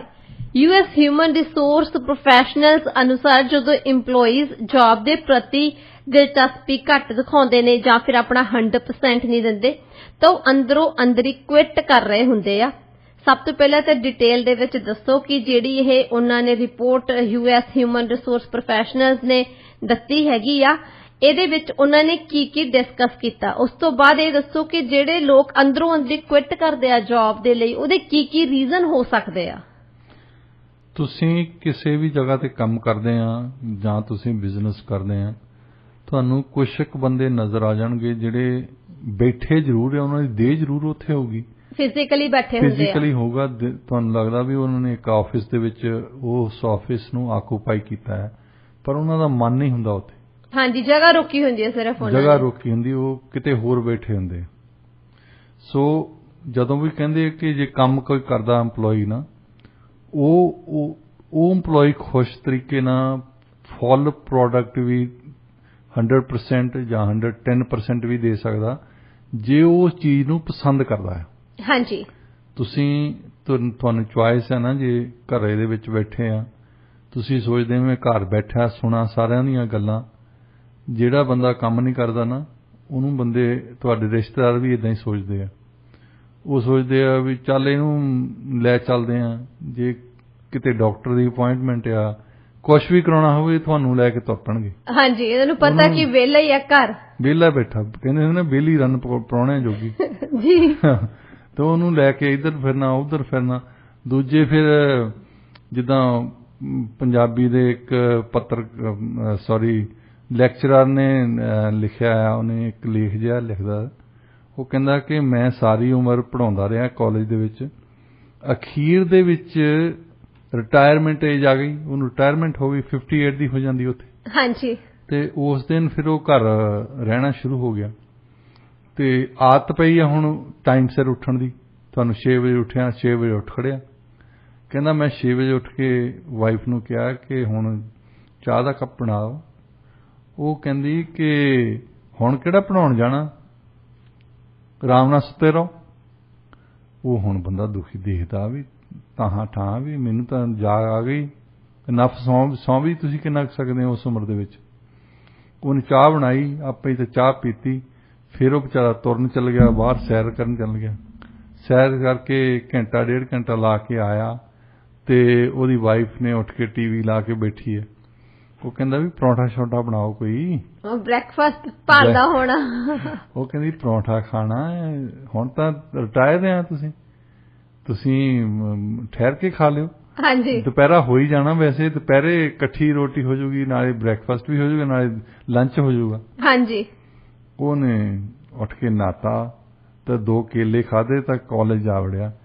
ਤਾਂ ਹੈਡਮਾਸਟਰ ਉੱਥੇ ਪ੍ਰਿੰਸੀਪਲ ਨੂੰ ਕਹਿ ਰਿਹਾ ਵੀ ਮੈਨੂੰ ਮਿਹਨਤ ਨਾਲ ਹੀ ਵਲੰਟੀਅਰ ਰੱਖ ਲਓ। ਘਰੋਂ ਵੀ ਬੰਦਾ ਦੁਖੀ ਹੋ ਜਾਂਦਾ ਨਾ। ਹਾਂਜੀ। ਜਿਹੜਾ ਐਕਚੁਅਲੀ ਖੁਸ਼ੀ ਤੇ ਆਉਂਦਾ ਆ ਉਹ ਇਸੇ ਤੇ ਆਉਂਦਾ ਜੇ ਉਹ ਕੰਮ ਕਰਨ ਤੇ ਖੁਸ਼ ਆ ਜੀ। ਜੇ ਉਹਨੂੰ ਲੱਗਦਾ ਕਿ ਮੈਨੂੰ ਘਰ ਨਾਲੋਂ ਬਿਹਤਰ ਇਹ ਆ ਕਿ ਮੈਂ ਕੰਮ ਤੇ ਜਾਵਾਂ। ਹਾਂਜੀ। ਉੱਥੇ ਮੇਰੇ ਮਨ ਦੀ ਜੋ ਕੁਝ ਵੀ ਕਰਦਾ ਬੰਦਾ ਉਹਦੇ ਮਨ ਨੂੰ ਖੁਸ਼ੀ ਹੁੰਦੀ ਹੈ। ਹਾਂਜੀ। ਉਹਨੂੰ ਦੋਸਤਾਂ ਮਿੱਤਰਾਂ ਨੂੰ ਮਿਲ ਕੇ ਖੁਸ਼ੀ ਹੁੰਦੀ ਹੈ, ਫੈਲੋ EMPLOYEES ਨੂੰ ਮਿਲ ਕੇ ਖੁਸ਼ੀ ਹੁੰਦੀ ਹੈ। EMPLOYEE ਵੀ ਇੱਕ ਦੂਜੇ ਨੂੰ ਤੰਗ ਕਰਦੇ ਆ ਨਾ। ਹਾਂਜੀ। ਇੱਕ ਦੂਜੇ ਦੀਆਂ ਚੁਗਲੀਆਂ ਕਰਦੇ ਆ, ਇੱਕ ਦੂਜੇ ਦੇ ਖਿਲਾਫ ਸਾਜ਼ਿਸ਼ਾਂ ਰਚਦੇ ਆ। ਕਈਆਂ ਬੰਦਿਆਂ ਦਾ ਮਤਲਬ ਦਿਨੇ ਰਾਤ ਕੰਮ ਹੀ ਇਹ ਹੁੰਦਾ। ਹਾਂਜੀ।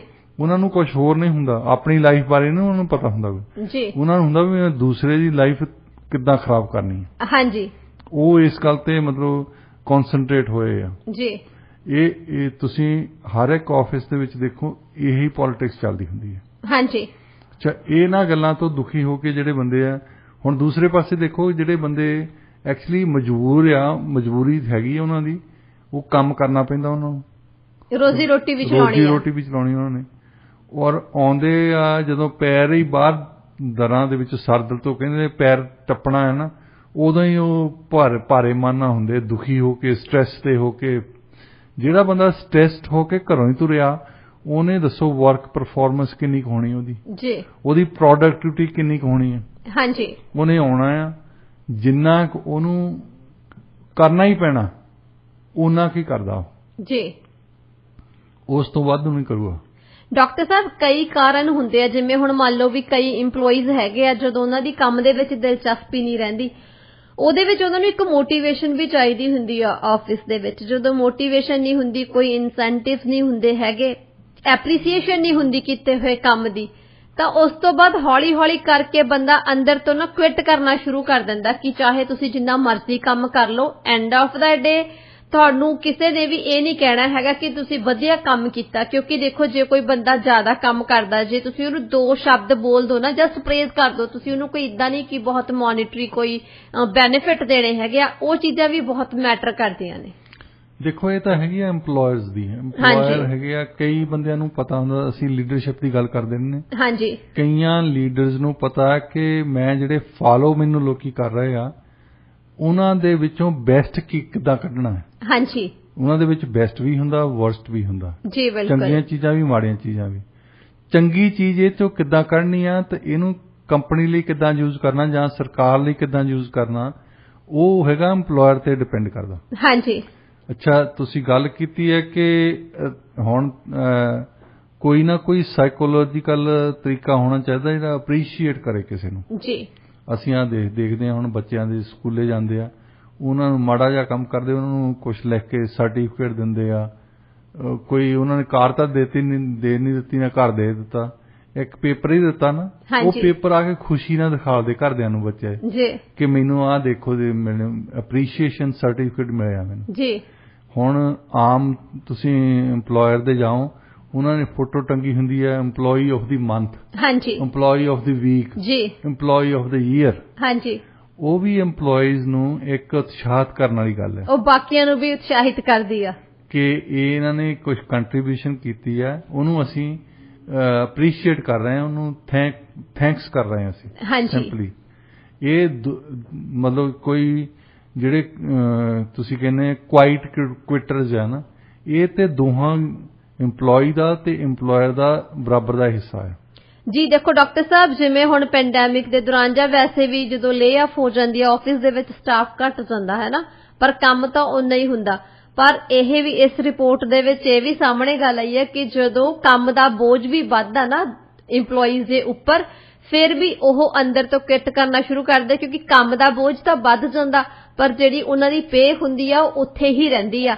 ਇਹਦੇ ਤੋਂ ਇਲਾਵਾ ਵੀ ਜੇ ਮੰਨ ਲਓ ਵੀ ਕੋਈ ਇੰਸਟੀਟਿਊਸ਼ਨ ਹੈਗਾ ਵੀ ਉਹ ਫਾਈਨੈਂਸ਼ਲੀ ਤੁਹਾਨੂੰ ਨਹੀਂ ਸਪੋਰਟ ਕਰ ਸਕਦਾ, ਪਰ ਉਹਦੇ ਕਈ ਤਰੀਕੇ ਹੁੰਦੇ ਆ, ਉਹ ਵੀ ਇਹਦੇ ਵਿੱਚ ਮੈਂਸ਼ਨ ਕੀਤਾ ਹੋਇਆ ਕਿ ਉਹਨੂੰ ਜੇ ਮਤਲਬ ਕਿ 2 ਦਿਨ ਆਫ ਦਿੰਦਾ ਤਾਂ 3 ਦਿਨ ਆਫ ਦਿੱਤੇ ਜਾਣ, ਕਿਸੇ ਨਾ ਕਿਸੇ ਤਰੀਕੇ ਦੇ ਨਾਲ ਜੇ ਕੰਪਨਸੇਟ ਕੀਤਾ ਜਾਵੇ, ਫਿਰ ਜਿਹੜਾ EMPLOYEE ਹੈਗਾ ਉਹ ਪਰਫਾਰਮੈਂਸ ਆਪਣੀ ਵਧੀਆ ਦਿੰਦਾ ਹੀ ਰਹਿੰਦਾ। ਪਰ ਜਿੱਥੇ ਉਹ ਦੇਖਦਾ ਕਿ ਉਹਦਾ ਜਿਹੜਾ ਕੰਮ ਹੈਗਾ, ਕੰਮ ਤਾਂ ਵੱਧਦਾ ਜਾ ਰਿਹਾ, ਸਟ੍ਰੈਸ ਉਹਦਾ ਵੱਧਦਾ ਜਾ ਰਿਹਾ ਹੈਗਾ, ਪਰ ਉਹਦੀ ਜਿਹੜੀ ਪੇ ਹੈਗੀ ਹੈ, ਜਿਹੜੀ ਉਹਦੀ ਸੈਲਰੀ ਆ, ਉਹਦੇ ਤੇ ਕੋਈ ਵੀ ਵਾਧਾ ਨਹੀਂ ਕੀਤਾ ਜਾ ਰਿਹਾ ਹੈਗਾ, ਤਾਂ ਫਿਰ ਇਹ ਚੀਜ਼ਾਂ ਨੂੰ ਡੀਮੋਟੀਵੇਟ ਕਰ ਦਿੰਦੀਆਂ ਨੇ। ਦੇਖੋ, EMPLOYE ਜਿਹੜਾ ਬੈਠਾ ਹੈ ਨਾ, ਇੱਕ EMPLOYE ਸੋਚਦਾ ਹੈ ਕਿ ਮੈਂ ਫਲਾਨੀ ਕੰਪਨੀ ਲਈ ਕੰਮ ਕਰਾਂ, ਮੈਂ ਫਲਾਨੀ ਲਈ ਕੰਮ ਕਰਾਂ, ਉਹ ਇਹਦਾ ਮਤਲਬ ਉਹ ਖੁਸ਼ ਨਹੀਂ ਕਰੰਟ EMPLOYER ਤੇ। ਹਾਂਜੀ। ਅੱਛਾ, ਫਿਰ ਅਖੀਰ ਤੇ ਜਿਸ EMPLOYE ਨੂੰ ਇਹ ਪਤਾ ਲੱਗ ਜਾਂਦਾ ਕਿ ਮੇਰਾ ਵੈਸੇ ਕੰਮ ਕਰੇ ਤੋਂ ਬਿਨਾਂ ਵੀ ਸਰ ਸਕਦਾ, ਹਾਂਜੀ, ਸੋ ਉਹ ਕੁਇਟ ਕਰ ਦਿੰਦਾ। ਜੀ। ਕੁਇਟ ਜ਼ਰੂਰੀ ਨਹੀਂ ਕਿ ਉਹ ਅਸਤੀਫਾ ਦੇਵੇ, ਉਹ ਉੱਥੇ ਆਪਣੇ ਦਫ਼ਤਰ 'ਚ ਹੀ ਬੈਠਾ ਰਹਿੰਦਾ, ਕੋਈ ਕੰਮ ਹੀ ਨਹੀਂ ਕਰਦਾ। ਹਾਂਜੀ। ਤੁਸੀਂ ਆਸ ਕਰਦੇ ਕਿ ਇਹਨੇ ਫਾਈਲ ਆਫਟਰ ਫਾਈਲ ਉੱਤੇ ਕੰਮ ਕਰਨਾ ਹੈ, ਖਤਮ ਕਰ ਦੇਣੀ ਹੈ, ਪਰ ਉਹਦਾ ਜਿਹੜੀ ਪ੍ਰੋਡਕਟਿਵਿਟੀ ਆ ਉਹ ਜ਼ੀਰੋ ਹੁੰਦੀ ਹੈ। ਹਾਂਜੀ। ਤੇ ਜ਼ੀਰੋ ਵਾਲੀ ਨੂੰ ਹੁਣ ਇਹਨੇ ਨਵੀਂ ਟਰਮ ਯੂਜ਼ ਕਰ ਲਈ ਹੈ ਜੀ। ਤੇ ਕੁਆਇਟ ਕੁਇਟਿੰਗ। ਹਾਂਜੀ। ਵੀ ਚੁੱਪ ਕਰਕੇ ਕੁਇਟ ਕਰ ਰਹੇ ਆ, ਕੰਮ ਤੇ ਆ ਰਹੇ ਵੈਸੇ, ਪਰ ਕੰਮ ਨਹੀਂ ਕਰ ਰਹੇ। ਹਾਂਜੀ। ਇਹ ਬਹੁਤ EMPLOYE ਦੇਖੋ, ਤੁਸੀਂ ਖਾਸ ਤੌਰ ਤੇ ਵੱਡੀਆਂ ਵੱਡੀਆਂ ਫਰਮਸ ਦੇ ਵਿੱਚ ਆ ਕੇ ਦੇਖੋ, ਬਹੁਤ ਸਰਕਾਰ ਦੇ ਵਿੱਚ EMPLOYMENT ਆ, ਕਈ EMPLOYE ਬੈਠੇ ਹੁੰਦੇ ਆ, ਉਹਨਾਂ ਨੇ ਕੁਝ ਨਹੀਂ ਕਰਨਾ ਹੁੰਦਾ ਜੀ, ਉਹਨਾਂ ਦੀ ਪ੍ਰੋਡਕਟਿਵਿਟੀ ਜਿਹੜੀ ਆ ਜ਼ੀਰੋ ਆ। ਹਾਂਜੀ। ਉਹ ਕੁਆਇਟ ਕੁਇਟਰਸ ਆ। ਹਾਂਜੀ। ਪਹਿਲਾਂ ਹੀ ਉਹ ਮਨ ਦੇ ਵਿੱਚ ਧਾਰ ਚੁੱਕੇ ਕਿ ਮੈਂ ਨਹੀਂ ਹੁਣ ਕੰਮ ਕਰਨਾ, ਕਿਉਂਕਿ ਜੋ ਇਨਸੈਂਟਿਵ ਸੀ, ਉਹ ਚਾਹੇ ਮਟੀਰੀਅਲ ਇਨਸੈਂਟਿਵ ਸੀ, ਚਾਹੇ ਉਹਨਾਂ ਨੂੰ ਸਪਿਰਿਚੁਅਲ ਇਨਸੈਂਟਿਵ ਸੀ, ਉਹ ਖਤਮ ਹੋ ਚੁੱਕਾ ਉੱਥੇ। ਹਾਂਜੀ। ਜਦੋਂ ਇਸ ਤਰ੍ਹਾਂ ਲੱਗੇ ਕਿ ਮੈਂ ਇੱਥੇ ਆ ਕੇ ਦੁਖੀ ਹੋ ਰਿਹਾ, ਫਿਰ ਉਹ ਬੰਦਾ ਕੰਮ ਨਹੀਂ ਕਰਦਾ। ਹਾਂਜੀ। ਤੁਸੀਂ ਕਿਸੇ ਬੰਦੇ ਨੂੰ ਜਿੱਦਾਂ ਕਹਿੰਦੇ ਹੁੰਦੇ ਕਿ ਕੰਧ ਨਾਲ ਕਿਸੇ ਨੂੰ ਲਾਓਗੇ, ਉਹਨੇ ਰਿਐਕਸ਼ਨ ਕੋਈ ਨਾ ਕੋਈ ਦੇਣਾ ਹੀ ਆ। ਜੀ ਬਿਲਕੁਲ। ਇੱਕ ਤਾਂ ਉਹ ਰਿਐਕਸ਼ਨ ਹੋਊਗਾ ਵੀ ਛੱਡ ਕੇ ਚੱਲ ਜਾਊਗਾ। ਤੁਸੀਂ US ਦੇ ਵਿੱਚ ਦੇਖਦੇ ਆ ਕਈ ਵਾਰੀ EMPLOYE ਆਉਂਦੇ ਨਾ, ਤੇ ਉਹਨਾਂ ਨੇ 20 ਬੰਦੇ ਸ਼ੂਟ ਕੀਤੇ ਹੁੰਦੇ, 15 ਬੰਦੇ ਸ਼ੂਟ ਕੀਤੇ ਹੁੰਦੇ ਆ, ਕੋਈ ਨੇ ਕਿਸੇ ਨੇ CEO ਨੂੰ ਮਾਰਿਆ ਹੁੰਦਾ, ਕਿਸੇ ਨੇ ਮੈਨੇਜਰ ਨੂੰ ਮਾਰਿਆ।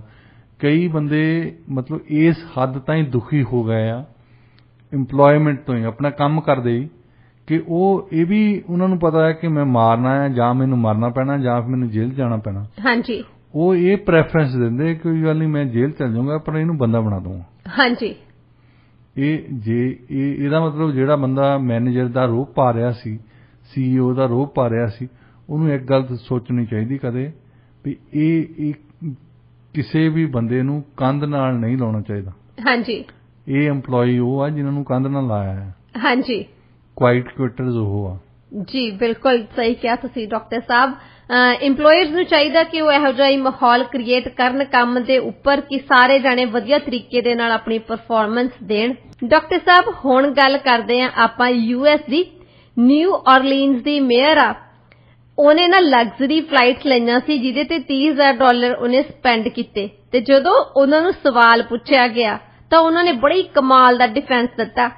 ਕਹਿੰਦੇ ਕਿ ਫਰਸਟ ਕਲਾਸ ਸੀਟ ਇਸ ਲਈ ਉਹਨਾਂ ਨੇ ਬੁੱਕ ਕਰਵਾਈ ਸੀ ਕਿਉਂਕਿ ਐਜ਼ ਅ ਬਲੈਕ ਵੂਮਨ ਉਹਨਾਂ ਦੇ ਲਈ ਇਕਨੋਮੀ ਕਲਾਸ ਦੇ ਵਿੱਚ ਸਫ਼ਰ ਕਰਨਾ ਬਹੁਤ ਜ਼ਿਆਦਾ ਮੁਸ਼ਕਿਲ ਹੈ, ਟਰੈਵਲ ਕਰਨਾ ਸੁਰੱਖਿਅਤ ਨਹੀਂ ਹੈਗਾ। ਤੁਸੀਂ ਕੀ ਕਹਿਣਾ ਚਾਹੋਗੇ? ਤਰਕ ਤੇ ਦਲੀਲ ਨੂੰ ਕਤਲ ਕਰਨਾ ਹੋਵੇ ਤਾਂ ਇਹਨਾਂ ਤੋਂ ਸਿੱਖੋ। ਹਾਂਜੀ। ਕਿ ਜਦੋਂ ਤੁਸੀਂ ਕਿਸੇ ਵੀ ਫਲਾਈਟ ਜਾ ਕੇ ਦੇਖ ਲਓ, ਜ਼ਿਆਦਾ ਇਕਨੋਮੀਕਲ ਕਲਾਸ ਦੇ ਵਿੱਚ, ਇਕਨੋਮੀ ਦੇ ਵਿੱਚ ਬਲੈਕ ਸੀ ਬੈਠੇ ਹੁੰਦੇ। ਹਾਂਜੀ।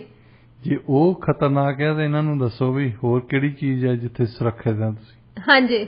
ਹੁਣ ਬਿਜ਼ਨਸ ਕਲਾਸ ਦੇ ਵਿੱਚ ਵੀ ਲੋਕੀ ਬੈਠੇ ਆ, ਉਹਨੇ ਫਸਟ ਕਲਾਸ ਦੀਆਂ ਟਿਕਟਾਂ ਬੁੱਕ ਕਰਾਈਆਂ ਕਿਉਂਕਿ ਸਰਕਾਰੀ ਪੈਸਾ ਆ, ਚੋਰਾਂ ਦੇ ਕੱਪੜੇ ਡਾਂਗਾਂ ਦੇ ਗੱਜ। ਹਾਂਜੀ।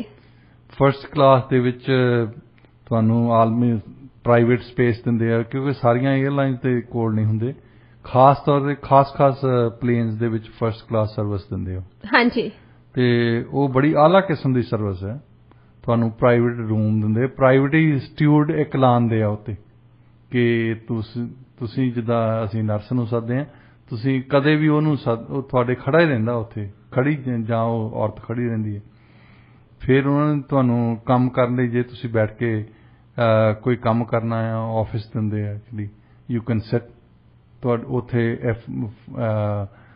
ਵਾਈਫਾਈ ਲਾਈ ਹੁੰਦੀ ਉਹਨਾਂ ਨੇ, ਆਪਣਾ ਕੰਪਿਊਟਰ ਸੈੱਟ ਕਰ ਸਕਦੇ ਆ।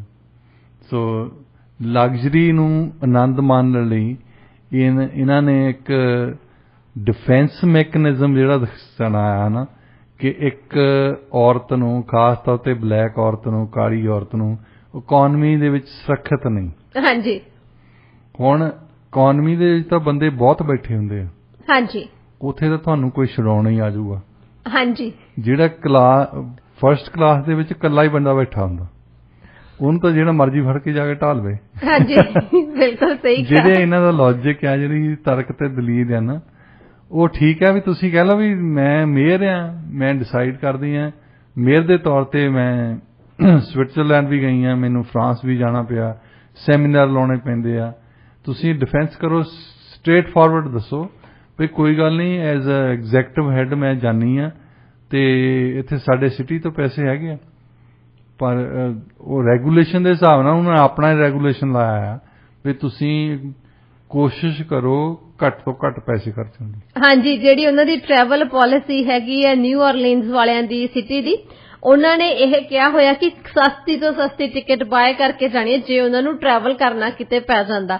ਪਰ ਜਦੋਂ ਇਹਨਾਂ ਨੇ ਟਰੈਵਲ ਕੀਤਾ ਤਾਂ ਇਹਨਾਂ ਨੇ ਇਸ ਰੂਲ ਦੀ ਬਿਲਕੁਲ ਵੀ ਪਰਵਾਹ ਨਹੀਂ ਕੀਤੀ ਹੈਗੀ, ਇਹਨਾਂ ਨੇ ਆਪਣਾ ਲਗਜ਼ਰੀ ਜਿਹੜੀ ਫਲਾਈਟ ਹੈਗੀ ਆ ਉਹੀ ਲਈ ਸੀ। ਇਹਨਾਂ ਨੇ ਦੇਖਿਆ, ਪੜ੍ਹ ਲਿਆ ਹੋਣਾ ਉਲਟਾ ਨਾ, ਸਸਤੀ ਤੋਂ ਸਸਤੀ ਤੇ ਮਹਿੰਗੀ ਤੋਂ ਮਹਿੰਗੀ। ਹਾਂਜੀ, ਇਹਨਾਂ ਨੇ ਵਿੱਚ ਵਿਚਾਲੇ ਵਾਲੀ ਵੀ ਛੱਡਤੀ ਜੀ, ਵਿੱਚ ਵਿਚਾਲੇ ਵਾਲੀ ਹੁੰਦੀ ਆ ਬਿਜ਼ਨਸ ਕਲਾਸ। ਹਾਂਜੀ, ਜੇ ਇਹਦੇ ਵਿੱਚ ਲਗਜ਼ਰੀ ਆ, ਉੱਥੇ ਵੀ ਤੁਸੀਂ ਸੌਂ ਸਕਦੇ ਆ ਜੀ, ਬੜੀ ਵਧੀਆ ਲਗਜ਼ਰੀ ਸੀਟਾਂ ਮਿਲਦੀਆਂ ਤੁਹਾਨੂੰ, ਤੁਸੀਂ ਆਪਣੀ ਸੀਟ ਪਿੱਛੇ ਸਿੱਟੋ, ਆਰਾਮ ਨਾਲ ਸੌਂ ਜਾਂਦੇ ਆ। ਪਰ ਉਹਨੂੰ ਰਾਸ ਨਹੀਂ ਆਇਆ, ਫਰਸਟ ਕਲਾਸ ਦੇ ਵਿੱਚ ਜਾਣਾ, ਜਿਹੜਾ ਐਕਚੁਅਲੀ ਡੇਂਜਰਸ ਹੈ। ਜੇ ਤੁਸੀਂ ਸੁਰੱਖਿਆ ਦੇ ਹਿਸਾਬ ਨਾਲ ਦੇਖਦੇ ਆ ਨਾ, ਤੁਹਾਨੂੰ ਕੋਈ ਬੰਦਾ ਆ ਕੇ ਉੱਥੇ ਗਲਾ ਘੁੱਟ ਸਕਦਾ। ਹਾਂਜੀ, ਪਰ ਬਿਜ਼ਨਸ ਕਲਾਸ ਦੇ ਵਿੱਚ ਤਾਂ ਇਕਨੋਮੀ ਕਲਾਸ 'ਚ ਹੋਰ ਵੀ ਬੰਦੇ ਬੈਠੇ ਹੁੰਦੇ ਆ ਜੀ, ਤਾਂ ਉੱਥੇ ਉਹ ਪ੍ਰਾਈਵੇਸੀ ਨਹੀਂ ਹੁੰਦੀ। ਹਾਂਜੀ, ਜੇ ਇੱਕ ਲੌਜਿਕ ਦੇਣਾ ਹੀ ਆ, ਤਰਕ ਤੇ ਦਲੀਲ ਦੇਣੀ ਆ, ਪਹਿਲਾਂ ਇਹ ਮਨ ਨੂੰ ਸੋਚ ਲਵੇ ਮੈਂ ਸੁਰੱਖਿਅਤ ਕਿਹੜੀ ਜਗ੍ਹਾ ਤੇ ਜਾਂਦੀ ਆ, ਹਾਂਜੀ, ਉਹਦੇ ਹਿਸਾਬ ਨਾਲ ਦੇਣੀ ਚਾਹੀਦੀ ਤਰਕ ਤੇ ਦਲੀਲ। ਪਰ ਇਹ ਇੱਕ ਐਗਜ਼ਾਮਪਲ ਆ, ਜਿੱਦਾਂ ਕੁਈਨ ਫਰਾਂਸ ਦੀ ਕਹਿੰਦੀ ਸੀ, ਉਹ ਪੁੱਛਦੀ ਆ ਆਪਣੇ ਐਡਵਾਈਜ਼ਰ ਨੂੰ ਵੀ ਆ ਜਿਹੜੇ ਕਿਸਾਨ ਆ ਇਹ ਅੰਦੋਲਨ ਕਰ ਰਹੇ ਆ, ਇਹ ਕਿਉਂ ਕੀ ਹੋਇਆ ਇਹਨਾਂ ਨੂੰ? ਹਾਂਜੀ, ਉਹ ਕਹਿੰਦਾ ਕਿ ਇਹਨਾਂ ਦੇ ਕੋਲ ਬ੍ਰੈਡ ਹੈ ਨਹੀਂ, ਇਹ ਬ੍ਰੈਡ ਮੁੱਕ ਗਈ ਇਹਨਾਂ ਤੋਂ, ਇਹ ਅੰਦੋਲਨ ਕਰ ਰਹੇ ਆ, ਇਹ ਬ੍ਰੈਡ ਲੈਣੀ ਚਾਹੁੰਦੇ ਆ। ਕਹਿੰਦੀ ਇਹਨਾਂ ਨੂੰ ਕਹੋ ਵੀ ਕੇਕ ਖਾਓ। ਜੇ ਬ੍ਰੈਡ ਹੈ ਨਹੀਂ ਤਾਂ ਕੇਕ ਖਾਓ, ਕੇਕ ਕਿੱਥੋਂ ਅਫੋਰਡ ਕਰ ਸਕਦੇ ਆ? ਮਤਲਬ ਇਹ ਉਹਨਾਂ ਦੇ ਲੌਜਿਕ ਵਾਲੀ ਗੱਲ ਹੀ ਹੈ ਨਾ, ਕੇਕ ਖਾਓ ਤੁਸੀਂ।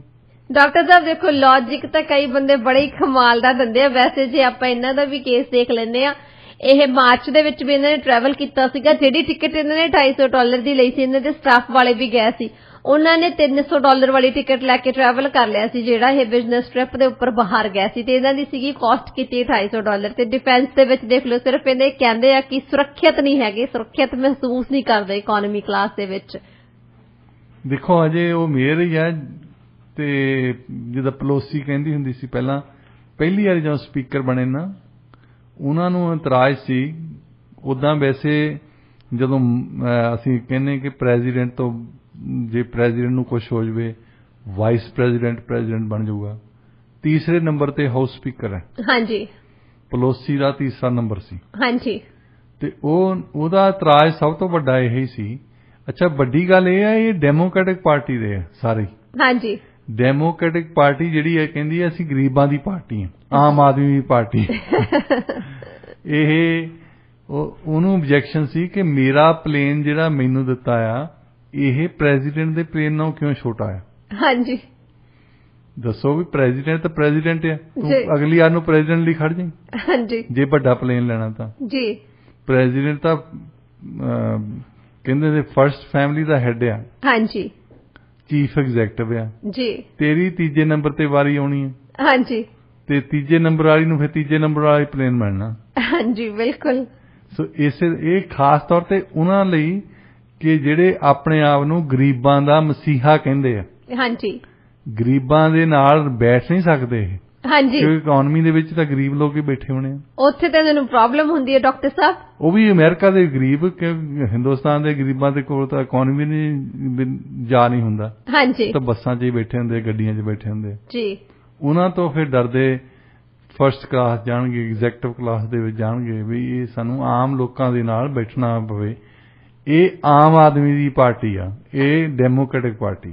ਹਾਂਜੀ ਬਿਲਕੁਲ ਡਾਕਟਰ ਸਾਹਿਬ ਤੁਸੀਂ ਸਹੀ ਕਿਹਾ। ਡਾਕਟਰ ਸਾਹਿਬ ਇੱਕ ਹੋਰ ਰਿਪੋਰਟ ਆਈ ਹੈਗੀ ਆ ਜੀ, ਉਹਦੇ ਵਿੱਚ ਐਕਸਪਰਟਸ ਵੱਲੋਂ ਦੱਸਿਆ ਜਾ ਰਿਹਾ ਕਿ ਸੋਗ ਕਿਸ ਤਰ੍ਹਾਂ ਮਨਾਇਆ ਜਾਣਾ ਚਾਹੀਦਾ ਜਦੋਂ ਕਿਸੇ ਦਾ ਲਵਡ ਵਨ ਚਲੇ ਜਾਂਦਾ, ਜਾਂ ਫਿਰ ਤੁਸੀਂ ਜਦੋਂ ਕਿਸੇ ਕਰਕੇ ਦੁੱਖ ਵਿੱਚ ਹੁੰਨੇ ਹੋ ਤਾਂ ਉਹ ਕਹਿੰਦੇ ਕਿ ਸੋਗ ਦੇ ਨਾਲ ਨਿਪਟਣ ਦੇ ਵੱਖ-ਵੱਖ ਤਰੀਕੇ ਕੀ ਹੋਣੇ ਚਾਹੀਦੇ ਆ। ਤੁਸੀਂ ਕੀ ਸੋਚਦੇ ਹੋ ਕਿ ਇਸ ਰਿਪੋਰਟ ਦੇ ਬਾਰੇ? ਤੁਹਾਨੂੰ ਕੋਈ ਵੈਸੇ ਇੱਕ ਸਵਾਲ ਆ ਵੀ ਕਿਵੇਂ ਕੋਈ ਬੰਦਾ ਕਿਸੇ ਨੂੰ ਦੱਸ ਸਕਦਾ ਤੂੰ ਇਸ ਤਰੀਕੇ ਨਾਲ ਸੋਗ ਮਨਾ, ਤੂੰ ਇਸ ਤਰੀਕੇ ਦੇ ਨਾਲ ਸੋਗ ਮਨਾ? ਦੇਖੋ, ਆਪਣੇ ਇਤਿਹਾਸ ਦੇ ਵਿੱਚ ਕੁਝ ਰਸਮਾਂ ਬਣੀਆਂ ਆ, ਜਿਨ੍ਹਾਂ ਰਸਮਾਂ ਦਾ ਕਰਕੇ ਤੁਸੀਂ ਕਿਸੇ ਦੀ ਮੌਤ ਹੋ ਜਾਂਦੀ ਹੈ, ਲੋਕੀ ਆਉਂਦੇ ਆ, ਤੁਹਾਡਾ ਦੁੱਖ ਵੰਡਾਉਂਦੇ ਆ, ਤੁਸੀਂ ਰੋਂਦੇ ਆ। ਇਹ ਕੁਦਰਤੀ ਗੱਲ ਹੈ।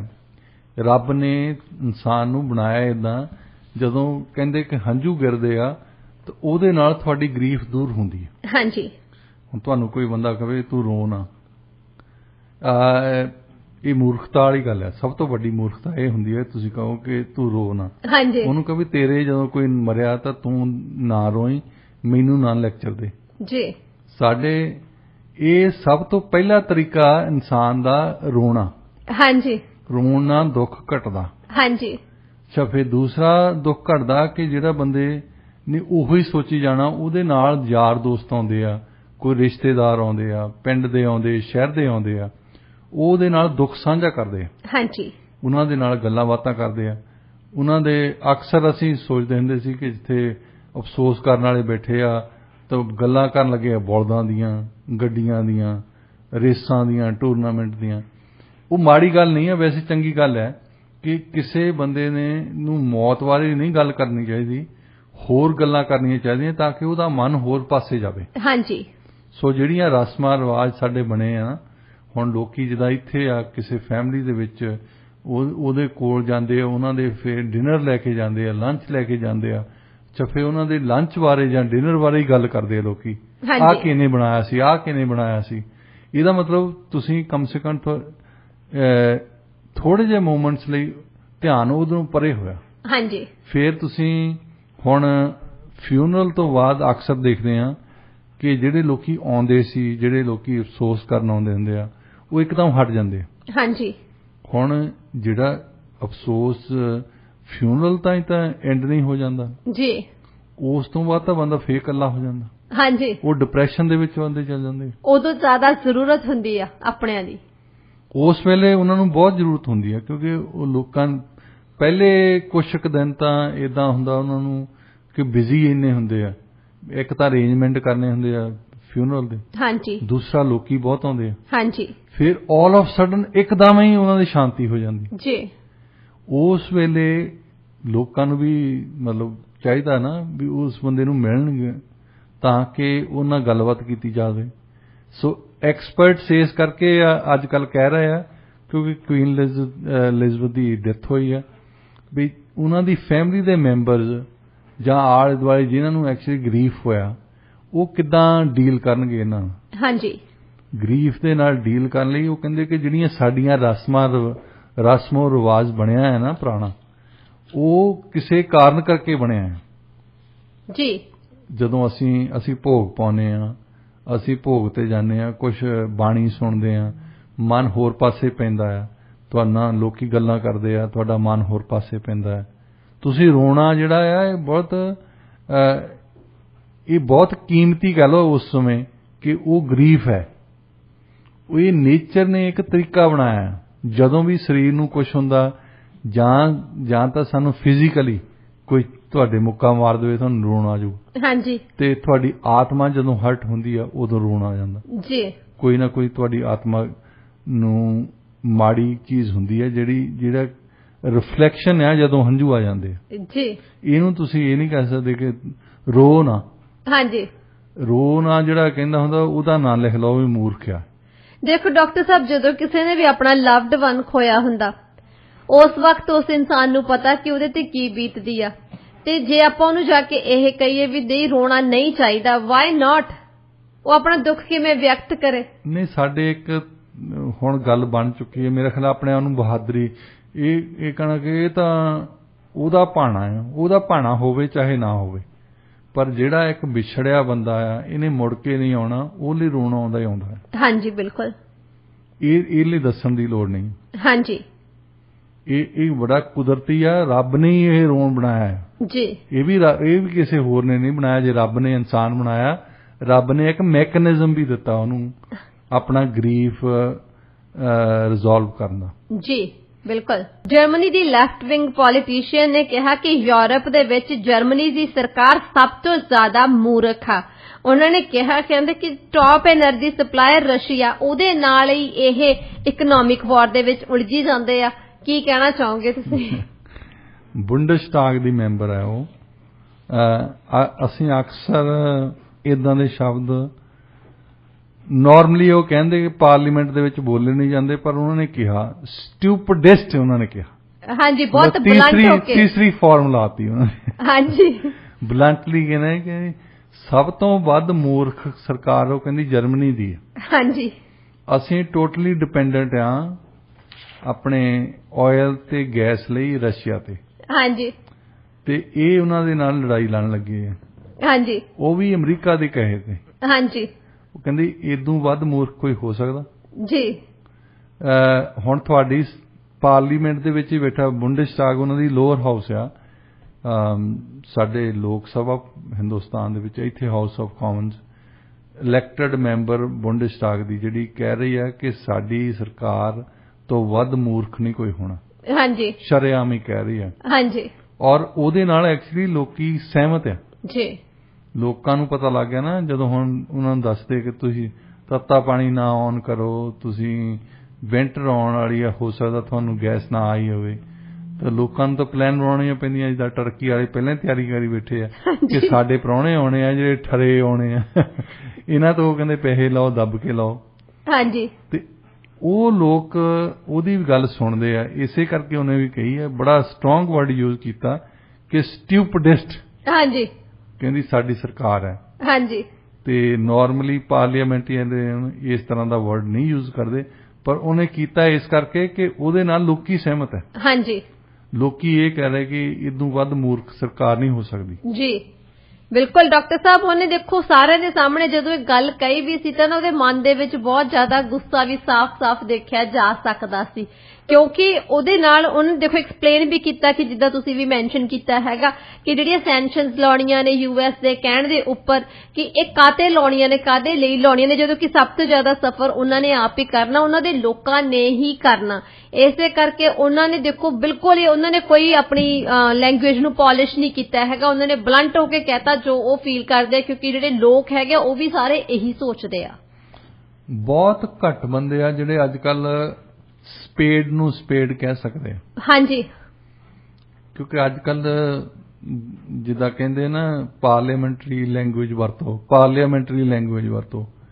ਪਾਰਲੀਮੈਂਟ ਦੇ ਵਿੱਚ ਇੱਕ ਬੰਦਾ ਉੱਠਿਆ, ਉਹ ਕਹਿੰਦਾ ਕਿ ਪਾਰਲੀਮੈਂਟਰੀ ਲੈਂਗੁਏਜ ਦੇ ਵਿੱਚ ਐਕਚੁਅਲੀ ਡਿਕਸ਼ਨਰੀ ਬਣਾਈ ਆ ਆਲਮੋਸਟ, ਉਹ ਦਿੰਦੇ ਆ ਵੀ ਤੁਸੀਂ ਆਹ ਸ਼ਬਦ ਨਹੀਂ ਯੂਜ਼ ਕਰਨੇ।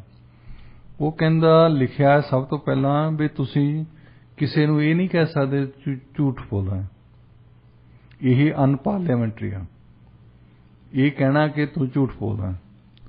ਉਹ ਕਹਿੰਦਾ ਮੈਨੂੰ ਇੱਥੋਂ ਦੱਸੋ ਜਿੰਨੇ ਹੀ ਬੰਦੇ ਬੈਠੇ ਆ, ਤੁਹਾਡੇ ਚੋਂ ਕੋਈ ਸੱਚ ਬੋਲ ਕੇ ਜਿੱਤ ਕੇ ਆਇਆ? ਜੀ ਸਭ ਤੋਂ ਪਹਿਲਾਂ ਇਹ ਹਿੰਦੁਸਤਾਨ ਦੀ ਗੱਲ ਹੈ। ਉਹ ਕਹਿੰਦਾ ਵੀ ਸਭ ਤੋਂ ਪਹਿਲਾਂ ਝੂਠ ਬੋਲਦੇ ਆ ਜਿੱਦਣ ਅਸੀਂ ਜਿੱਤ ਜਾਂਦੇ। ਪਹਿਲਾਂ ਤਾਂ ਝੂਠ ਬੋਲਿਆ ਹੀ ਆ ਜਿਹੜਾ ਇਲੈਕਸ਼ਨ ਦੌਰਾਨ ਬੋਲਿਆ, ਇਲੈਕਸ਼ਨ ਤੋਂ ਪਹਿਲਾਂ ਜਿਹੜੇ ਵਾਅਦੇ ਕੀਤੇ ਗਏ, ਉਸ ਦਿਨ ਤੁਸੀਂ ਟੈਸਟ ਕਰਦੇ ਆ, ਲੀਗਲੀ ਤੌਰ ਤੇ ਵੀ ਝੂਠ ਬੋਲਦੇ ਆ। ਹਾਂਜੀ, ਕਿਉਂਕਿ ਹਿੰਦੁਸਤਾਨ ਦੇ ਜਿਹੜਾ ਇਲੈਕਸ਼ਨ ਕਮਿਸ਼ਨ ਆ ਉਹਨੇ ਲਿਮਿਟ ਲਾਈ ਹੁੰਦੀ, ਤੁਸੀਂ ਇੰਨੇ ਪੈਸੇ ਖਰਚਣੇ ਆ। ਕੋਈ ਵੀ ਕੈਂਡੀਡੇਟ 70 ਲੱਖ 80 ਲੱਖ ਨਹੀਂ ਖਰਚਦਾ। ਹਾਂਜੀ, ਉਹ 70 ਕਰੋੜ ਖਰਚਣਗੇ, 80 ਕਰੋੜ ਖਰਚਣਗੇ। ਜੀ ਜਿੱਥੇ 50 ਲੱਖ ਲਿਖਿਆ ਆ ਉੱਥੇ ਉਹਨਾਂ ਨੇ 10 ਕਰੋੜ ਖਰਚਿਆ ਹੁੰਦਾ। ਹਾਂਜੀ, ਸੋ ਪਹਿਲਾ ਝੂਠ ਜਿਹੜਾ ਹਰ ਇੱਕ ਐਮਐਲਏ ਹਰ ਇੱਕ ਐਮਪੀ ਇਹ ਬੋਲਦਾ ਆ ਕਿ ਮੈਂ ਪੈਸੇ ਜਿੰਨੀ ਲਿਮਿਟ ਆ ਉਦੋਂ ਜ਼ਿਆਦਾ ਨਹੀਂ ਖਰਚੇ। ਜੀ ਉਹ ਤੇ ਸਾਈਨ ਕਰਦੇ ਆ, ਮਤਲਬ ਲੀਗਲੀ ਤੌਰ ਤੇ ਝੂਠ ਬੋਲਦੇ ਆ।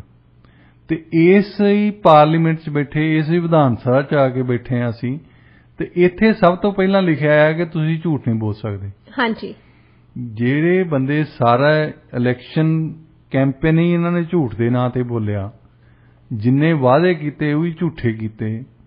ਇਹਨਾਂ ਨੂੰ ਪਤਾ ਸੀ ਵੀ ਇਹਨਾਂ ਦੇ ਪੂਰੇ ਨਹੀਂ ਕਰਨੇ, ਇਹਨਾਂ ਨੇ ਜਿੱਤ ਜਾਣਾ ਤਾਂ ਬਸ ਉਸ ਤੋਂ ਬਾਅਦ ਅਸੀਂ ਬਹਾਨੇ ਬਣਾਉਣੇ ਆ ਜੀ। ਫਿਰ ਅਸੀਂ ਝੂਠ ਬੋਲਿਆ ਐਂਟਰ ਹੋਣ ਲਈ ਲੀਗਲੀ ਤੌਰ ਤੇ ਸਾਈਨ ਕੀਤੇ ਉੱਤੇ, ਮੈਂ ਇੰਨੇ ਹੀ ਪੈਸੇ ਖਰਚੇ ਆ। ਹਾਂਜੀ। ਹੁਣ ਅਸੀਂ ਇਸ ਤੋਂ ਬਾਅਦ ਪਤਾ ਨਹੀਂ ਕਿੰਨੇ ਝੂਠ ਬੋਲਣੇ ਇੱਥੇ, ਹਾਂਜੀ, ਜਿਹੜੇ ਕਿ ਮੇਰਾ ਖਿਆਲ ਜ਼ਰੂਰੀ ਵੀ ਹੋਣੇ। ਹੁਣ ਸਰਕਾਰ ਫਿਰ ਬਾਅਦ ਦੇ ਵਿੱਚ ਆਈ ਕਹਿੰਦੇ ਉਹ ਸਾਨੂੰ ਪਤਾ ਹੀ ਨਹੀਂ ਸੀ, ਇੱਥੇ ਖਜ਼ਾਨੇ ਦੇ ਵਿੱਚ ਪੈਸਾ ਹੀ ਹੈ ਨਹੀਂ ਸੀ। ਹਾਂਜੀ, ਇਹ ਵੀ ਝੂਠ ਹੀ ਹੈ ਜੀ। ਮਤਲਬ ਇਹ ਤਾਂ ਪਹਿਲਾਂ ਹੀ ਇਲੈਕਸ਼ਨ ਤੋਂ ਪਤਾ ਹੁੰਦਾ, ਅੰਕੜੇ ਹਰ ਇੱਕ ਸਾਲ ਹੀ ਬਾਹਰ ਆਉਂਦੇ ਆ। ਬਿਲਕੁਲ। ਉਹ ਦੱਸ ਦਿੰਦੇ ਵੀ ਕਿੰਨੇ ਪੈਸੇ ਹੈਗੇ ਆ, ਕਿੰਨੇ ਖਰਚ ਸਰਕਾਰ ਖਰਚਦੀ ਆ, ਕਿੰਨੇ ਤੁਸੀਂ ਖਰਚ ਸਕਦੇ ਆ। ਹਾਂਜੀ। ਫਿਰ ਹਰ ਇੱਕ ਚੀਜ਼ ਦਾ ਬਹਾਨਾ ਲਾਉਣਾ। ਹੁਣ ਬਹੁਤ ਬੰਦੇ ਘੱਟ, ਬਿਲਕੁਲ ਟਾਵਾਂ ਬੰਦਾ ਪੀਰ ਹੀ ਲੱਭਣਾ ਪੈਣਾ ਜਿਹੜਾ ਸੱਚ ਬੋਲਦਾ ਹੋਊਗਾ। ਹਾਂਜੀ।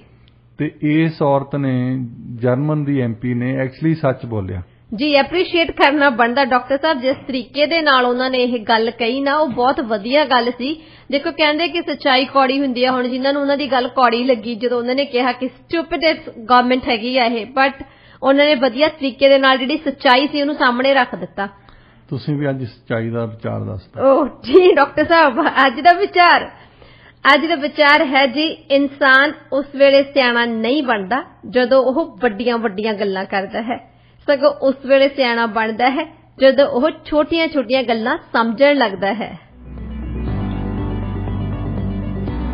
ਇਸੇ ਨੋਟ ਤੇ ਅਸੀਂ ਅੱਜ ਦਾ ਪ੍ਰੋਗਰਾਮ ਇੱਥੇ ਹੀ ਸਮਾਪਤ ਕਰਦੇ ਹਾਂ। ਪ੍ਰੋਗਰਾਮ ਤੁਹਾਨੂੰ ਕਿਹੋ ਜਿਹਾ ਲੱਗਿਆ ਸਾਨੂੰ ਦੱਸਣਾ ਜ਼ਰੂਰ। ਸਟੂਡੀਓ ਦਾ ਨੰਬਰ 6045929191 6045929191 ਹੈ ਤੇ ਸਾਡੀ ਈਮੇਲ ਹੈ info@radioindia.ca। ਪ੍ਰੋਗਰਾਮ 'ਚ ਸਾਥ ਦੇਣ ਲਈ ਬਹੁਤ ਸ਼ੁਕਰੀਆ।